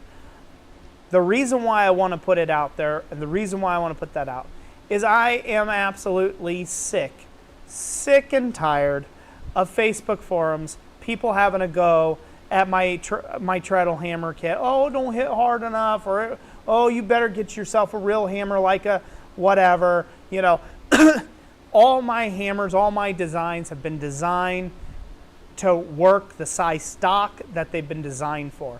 Most of the power hammers I've designed are built to move 1 inch of material, otherwise stated something different, which is about the equivalency of a 25-pound Little Giant. Now, I won't move it as fast as a 25-pound Little Giant because none of my hammers I've built are meant to forge at that fast of a rate of speed. But I am sick and tired of all the bozos out there, all the wannabe engineer types that dog on the hammers like that. So I wanted my next design, whatever I produce, my next design, by golly, is going to take and put every last one of those naysayers pretty much almost out of business. That's my plan. The next one that I release, that I build through my shop, is going to take all of them to task. They're going to have a hard time selling their $6,000 and $13,000 power hammers when mine comes in at a much, much lower cost and is 10 times the hammer that they're building and will ever be. That is the kind of fire and grit I get into my soul when someone's always constantly, taking it out on me. I don't like it. So, so that's why I made it to a point. I'm almost feeling. Let's just say this. I put this new cylinder. I put kind of the new way I was going to do it. I thought I could adapt it to my old hammer. I knew there was a slim chance. I shattered the 2x4 and all of the braces holding it with the first test hammer stroke of this new hammer design. I mean, I thought I could adapt it, so I ended up having to build an entire frame out of steel just to even contain the thing, because it literally shattered, like ripped the 2x4 off of the beam and post. So I had to put a new post in. So that tells you how hard the thing hits. So I may have went way overkill on the thing, but that's why it does 2 inch. It does 2 inch and above. Put that in your blacksmithing pipe and smoke it, people. And that's my plan of it.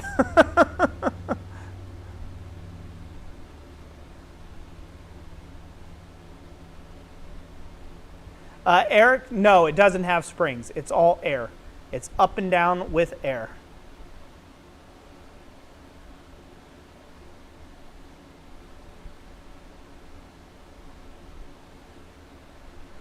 Possum sausage. I have not done the calculations on what a 4-inch square will be, but I have done some preliminary cylinder calculations and the amount of force that it's applying, and it is coming down with over 1,800 pounds of force. So that's being exerted per square inch. So you can work that out, whatever it is. It's over 1,800 pounds, and that's right at 90 psi. So awesome to hear.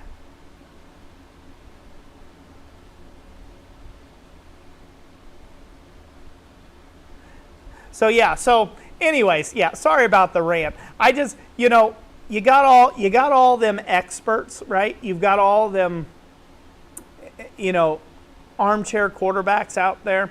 And then you have the guys who own flipping Nozzle 4Bs and they're hoping to sell them to you for $190,000 someday because clearly that's the only power hammer you can buy. Or they own all the nicest equipment out there, and they've been sitting on it forever. Well, that's just not feasible for the most of us, right? And there's a lot of good options out there, and I'm not saying there isn't. Tire hammers are good. You could get those. There are air hammers like, Big Blue, they have air hammers, pneumatic type air hammers. I've worked on those. Those are pretty good. See here, I think I've just lost chats. Not sure how to bring that back, folks. See where I'm at here. Am I still live? Hopefully I am. Give me a second, folks.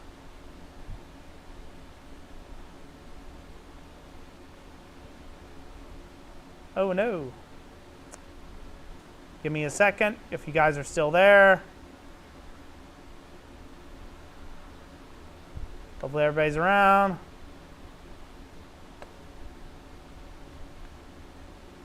Am I still here? Hopefully I am.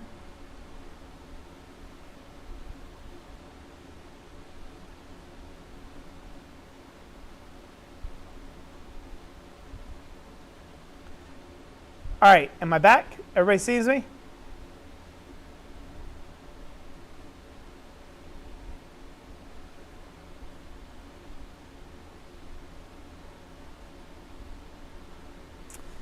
Ken Foster, hopefully everybody can hear me. Okay, I'm here, good.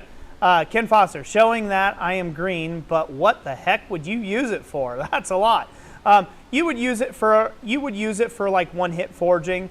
That's the main thing that you would do. Like a lot of stuff where you need to punch eyes and things, where you need to neck down material, where you need to draw stuff out. I had like epic collapse and failure of the stream here, babe. So, yeah, so don't run away from me next time, sorry, my dear. So, so I've been trying, yeah, it broke on me.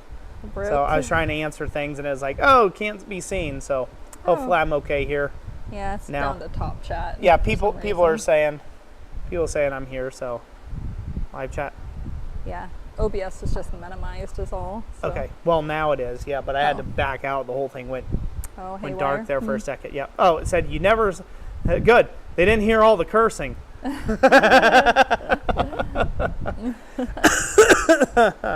So, anyways, there you go.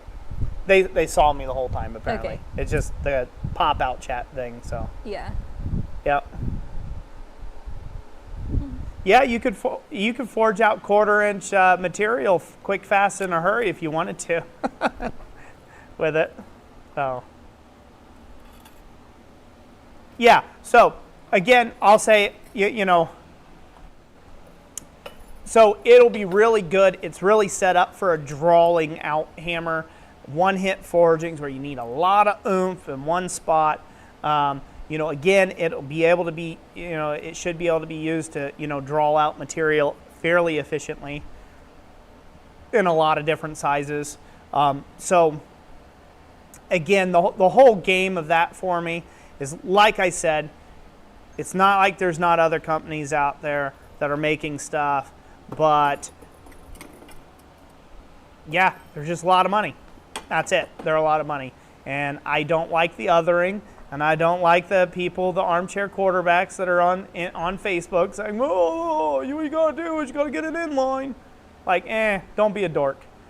People, it's just a sledgehammer, right? Like, what do you do when you have a striker? They're not an inline striker. You know what I mean? That's not how it works. Smiths have been using them for tens of thousands of years. So, yeah, it works just fine. I do plan on building an inline at some point, a type of inline, yeah. And again, it'll blow the water off people. It'll be over 100-pound ram weight. So, and it'll be compact. It'll be small enough for a regular guy's shop that they can put it in. You're like, how can you do all that? Well, it's because I got an engineering mind, and I am not held back by other people's nonsense of saying, well, it's always been done this way. It's been done this way for 100 years, so it's just got to be this way for the next 100. I'm not held back by any of those sensibilities whatsoever. I am more than willing to throw all of that tradition under the bus and go ahead and make something that works with the 21st century. So.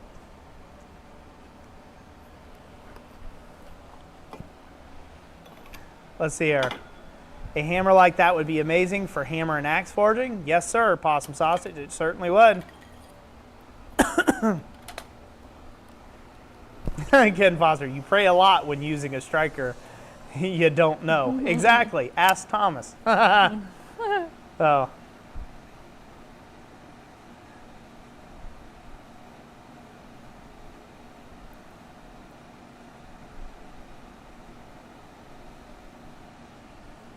Yeah, Eric, you've been wondering about sizing up tire hammers so it can do 2-inch stock. It's possible. People have done it. People have made them pretty heavy rams and stuff. What you get into, once you start getting into that size, really it's a robustness issue. Everything that's connected, the linkages, the springs, the DuPont linkage, all of that has got to be upsized quite a bit to handle the forces that are at play there. That is one of the things that I like about Helv's hammers. Again, we live in a world that everything's got to be inline these days, which is nonsense. But old Helv hammers didn't suffer from that. You just build a thicker beam and put a heavier weight on the end of it. And that was it. Because you're working with a lever, right? You're working with leverage. So you didn't have to adjust much, and you could lift a increasingly heavier and heavier weight. With your hammers that are overhead cam type, like the tire hammers or the Little Giants or the Molochs or whatever, all of those type hammers, they require a pretty big substantial base so they don't get tippy and they don't tip over, and they require a lot of steel to make them sound hammers. Again, good hammers, but that's just the engineering principles behind them. The downside to Helv hammers is that they are so long. Usually once you start getting the big range, like Bradley's, like 500-pound strap hammers, those things are 8-9 feet long, up to 10 foot long, and with all of its gear and kit, and 4 foot wide, so it takes up a lot of space, one of those big hammers. So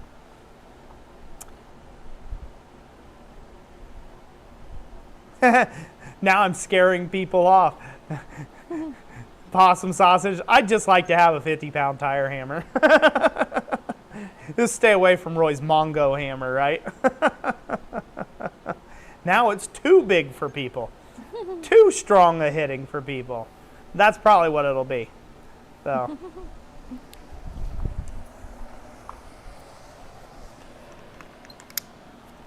Yeah, Roger Caldwell. To answer your question, Roger Caldwell, I might bring some video on my phone to show if I can get it to play there at Quad State for a few select people. I'll do that for. I'm not ready to broadcast the design to the world yet because, believe it or not, I've got competition that likes to take some of my designs and run with them. So I'm going to wait until I can properly release it to the world and get proper credit for it. So credit where credit's due, anyhow.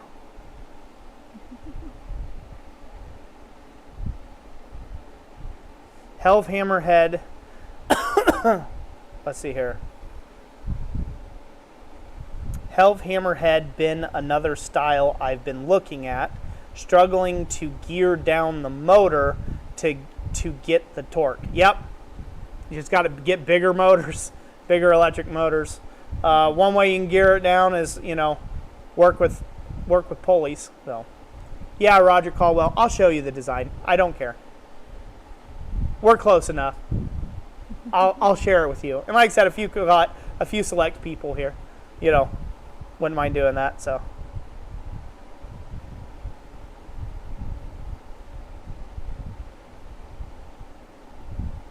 Well, Sugar, I think we probably ought to wrap up. We're starting to lose some lights and various other things, so I think we're getting a bit low on some batteries. Is that what you think? Yeah. So you're trying to tell me to get off of here? Yeah. Is that what that is? Yeah, I suppose. Okay. She supposes. She's just trying to tell me so kindly. She's giving me that ear yank, like, let's go, young man. Oh. Yeah, Pasta Sausage, you're close enough. You're close enough. So, I don't know how many people we have right now. Is this accurate? Yeah, current down there. Viewers? Yep. Cool. So, yeah, so anyways, so I hope you all enjoyed the stream tonight. I hope you enjoyed the rants along the way. And hopefully some education came out of it and you guys found it entertaining at the very least.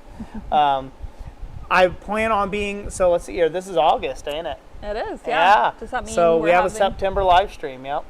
In years past, we've skipped the September one, but we're gonna have it in September. Yep, we're gonna go ahead and have one in September, and then so the next one you'll see us at is a September live stream right before Quad State, or just about. For that live stream, we might just be doing Quad State prep, so it might not be overly entertaining. It might be one of those where we do a sit-down chat and we talk about things, and do that. Let's see here. Yeah, that's about it. Let's remember, I don't know how to go to it, so you'll have to do it. Oh. Let's, if you will, go ahead and go back to the book, the Blacksmith sketchbook. So don't forget about the Blacksmith sketchbook that we have available now. It's over on Amazon. It was illustrated by my lovely daughter, Abigail, and it's I think it'll be a great tool and a useful tool for anybody who is going to Quad State this year to be able to take down notes and sketch drawings of the demonstrators. There's going to be a lot of cool demonstrators there this year. It sounds like a lot of traditional smiths, so that is going to be neat for someone to see. Yeah. For quite a few people to see. They look like they've got quite the event planned. So if you're really into traditional ironwork and that sort of stuff, this year will be your year that you'll want to go down there to definitely check that out. And of course, visit with us and hang out with us. And Chelly Hockett, thank you for the $2 super chat, by the way. I see that. Yeah, so don't forget about the book. Again, Blacksmith Sketchbook. It's over on Amazon. Anywhere in the world you can pick it up. So be sure to do that. We asked for a quick recap on what's in the book. Oh, a quick recap on what's in the book. So it's sitting up on top of the fly press there, Jess. Oh, okay, I was like, where'd it go? Look like shop cameras. So I will take it right here. Right here. See, I'm in the driver's seat now. Yes, yeah, look at you. You see how that is? Look at me go. Look at me. Right here, dirty fingers and all. I'm going to show you. So what's in the book? I don't know if I can show it. It's kind of blurry with the light. Yeah. There you go. So what's in the book? It looks like this on the interior of the book. I know it's blurry. You guys can't see it. But basically you have a place for your demonstrator name. You have date, the demonstration of what's been demonstrated, and note section, a really ample space for note section. And then you also have an entire sketch page where you could do your sketches out in a nice way, and it's nicely bordered by this illustration by my daughter, which is some little acanthus leaf scrolls around it for a little border for like laurels. Yeah, and so it's a real nice book. We chose the premium paper, we chose the premium hardback. Pretty much everything was premium on it, options that we could choose on the internet, on Amazon, but that's what it looks like. Again, it's a hard book. You know, it won't collect fingerprints and all that other jazz, right? You can lay it down in your shop, not have to worry about it getting filthy or destroyed or wrecked. And yeah, it's got a nice little back cover. Wiped right off though. Yep, had soot laying right on it from the forge and stuff, and just right off, clean as a whistle, and ready to go. So again, the spine here is empty, so this way you can write your name on there, or maybe the dates you've had the book through for when so you can date all the timeline that the sketches are, and that way it looks real nice all sitting on a shelf. And things like that. And I think it looks like a pretty attractive little book. It is. That somebody would want to pick up. Something like it's a table book, you know, you could lay it on a dining room table, or, you know, like a living room, what do they call that thing? Coffee table. A coffee table, yeah, it's like a coffee table book. You could lay it out there, maybe I got a client coming over or something, and you can show them your sketches of things that you've done. So anyways, so yeah, so this book, real nice. As you see, got dirty hands. It's not going anywhere, it's black. No one's going to see them anyhow. It's a nice book, high quality. Yeah. I've been pretty impressed with it. Thomas is not here. I'll hand. Yeah, the hand model's not here, so Jessica will have to hand model it. So be sure to check that out.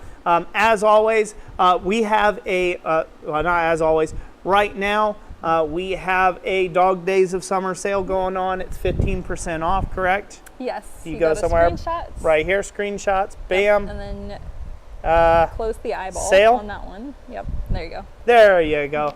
All right, we've got the Dog Days of Summer sale, 15% off blanks and tooling through August 31st. So it ends at the end of this month, and you can get that exclusively at blacksmithingblanks.com at your earliest convenience. And then I'll turn that off, and we'll look at events, upcoming events. We'll be in Quad State, Ohio, at Troy, Ohio, September 26th through the 27th of 2025. So that's coming up soon. Come out, say hi to us, and we'll be there. The event actually starts before the 26th. Yeah, I think that's a Friday and a Saturday is how they had it listed on the website. Yeah, they have it listed as a Friday, Saturday, but people show up there as early as Wednesday, I think it is. Yep, they show up as early as Wednesday there for tailgate sales and things like that, but none of the actual events go on until that Friday at opening ceremonies through the weekend, and they finish up on Sundays. They usually have a half day of demonstrations on Sunday, and then that's it, and that concludes the event. So be sure to join Jessica and I at that. We hope to be there this year, barring any tragic anything happening. Hopefully we will be there this year. That is our plan. That's what we're aiming for. Trying to stay in good health, and come rain or shine, so to speak. You know, we plan on being there. So, yep. Yep. And Ken Foster. Yep. If you got a kid to school every morning, well, bring them to a blacksmithing event. They'll get a real education, a cultural education. Yeah, there's kids that do attend. Yep. On the weekends. Yep. So take care, Corey Shire. Be blessed, sir. So, all right. Well, that'll conclude that. 8:30 on the nose. God bless each and every last one of you out there. Thank you all so much for joining the stream. Jessica, as soon as we have a date for the next live stream, it'll be posted somewhere, I'm sure. Yep. And we'll let everyone know. And look forward to seeing you all then. So take care, everybody. Thank you so much for watching us. And hope you had fun. Talk to you later. Bye-bye. How do I do this now? You got to end screen.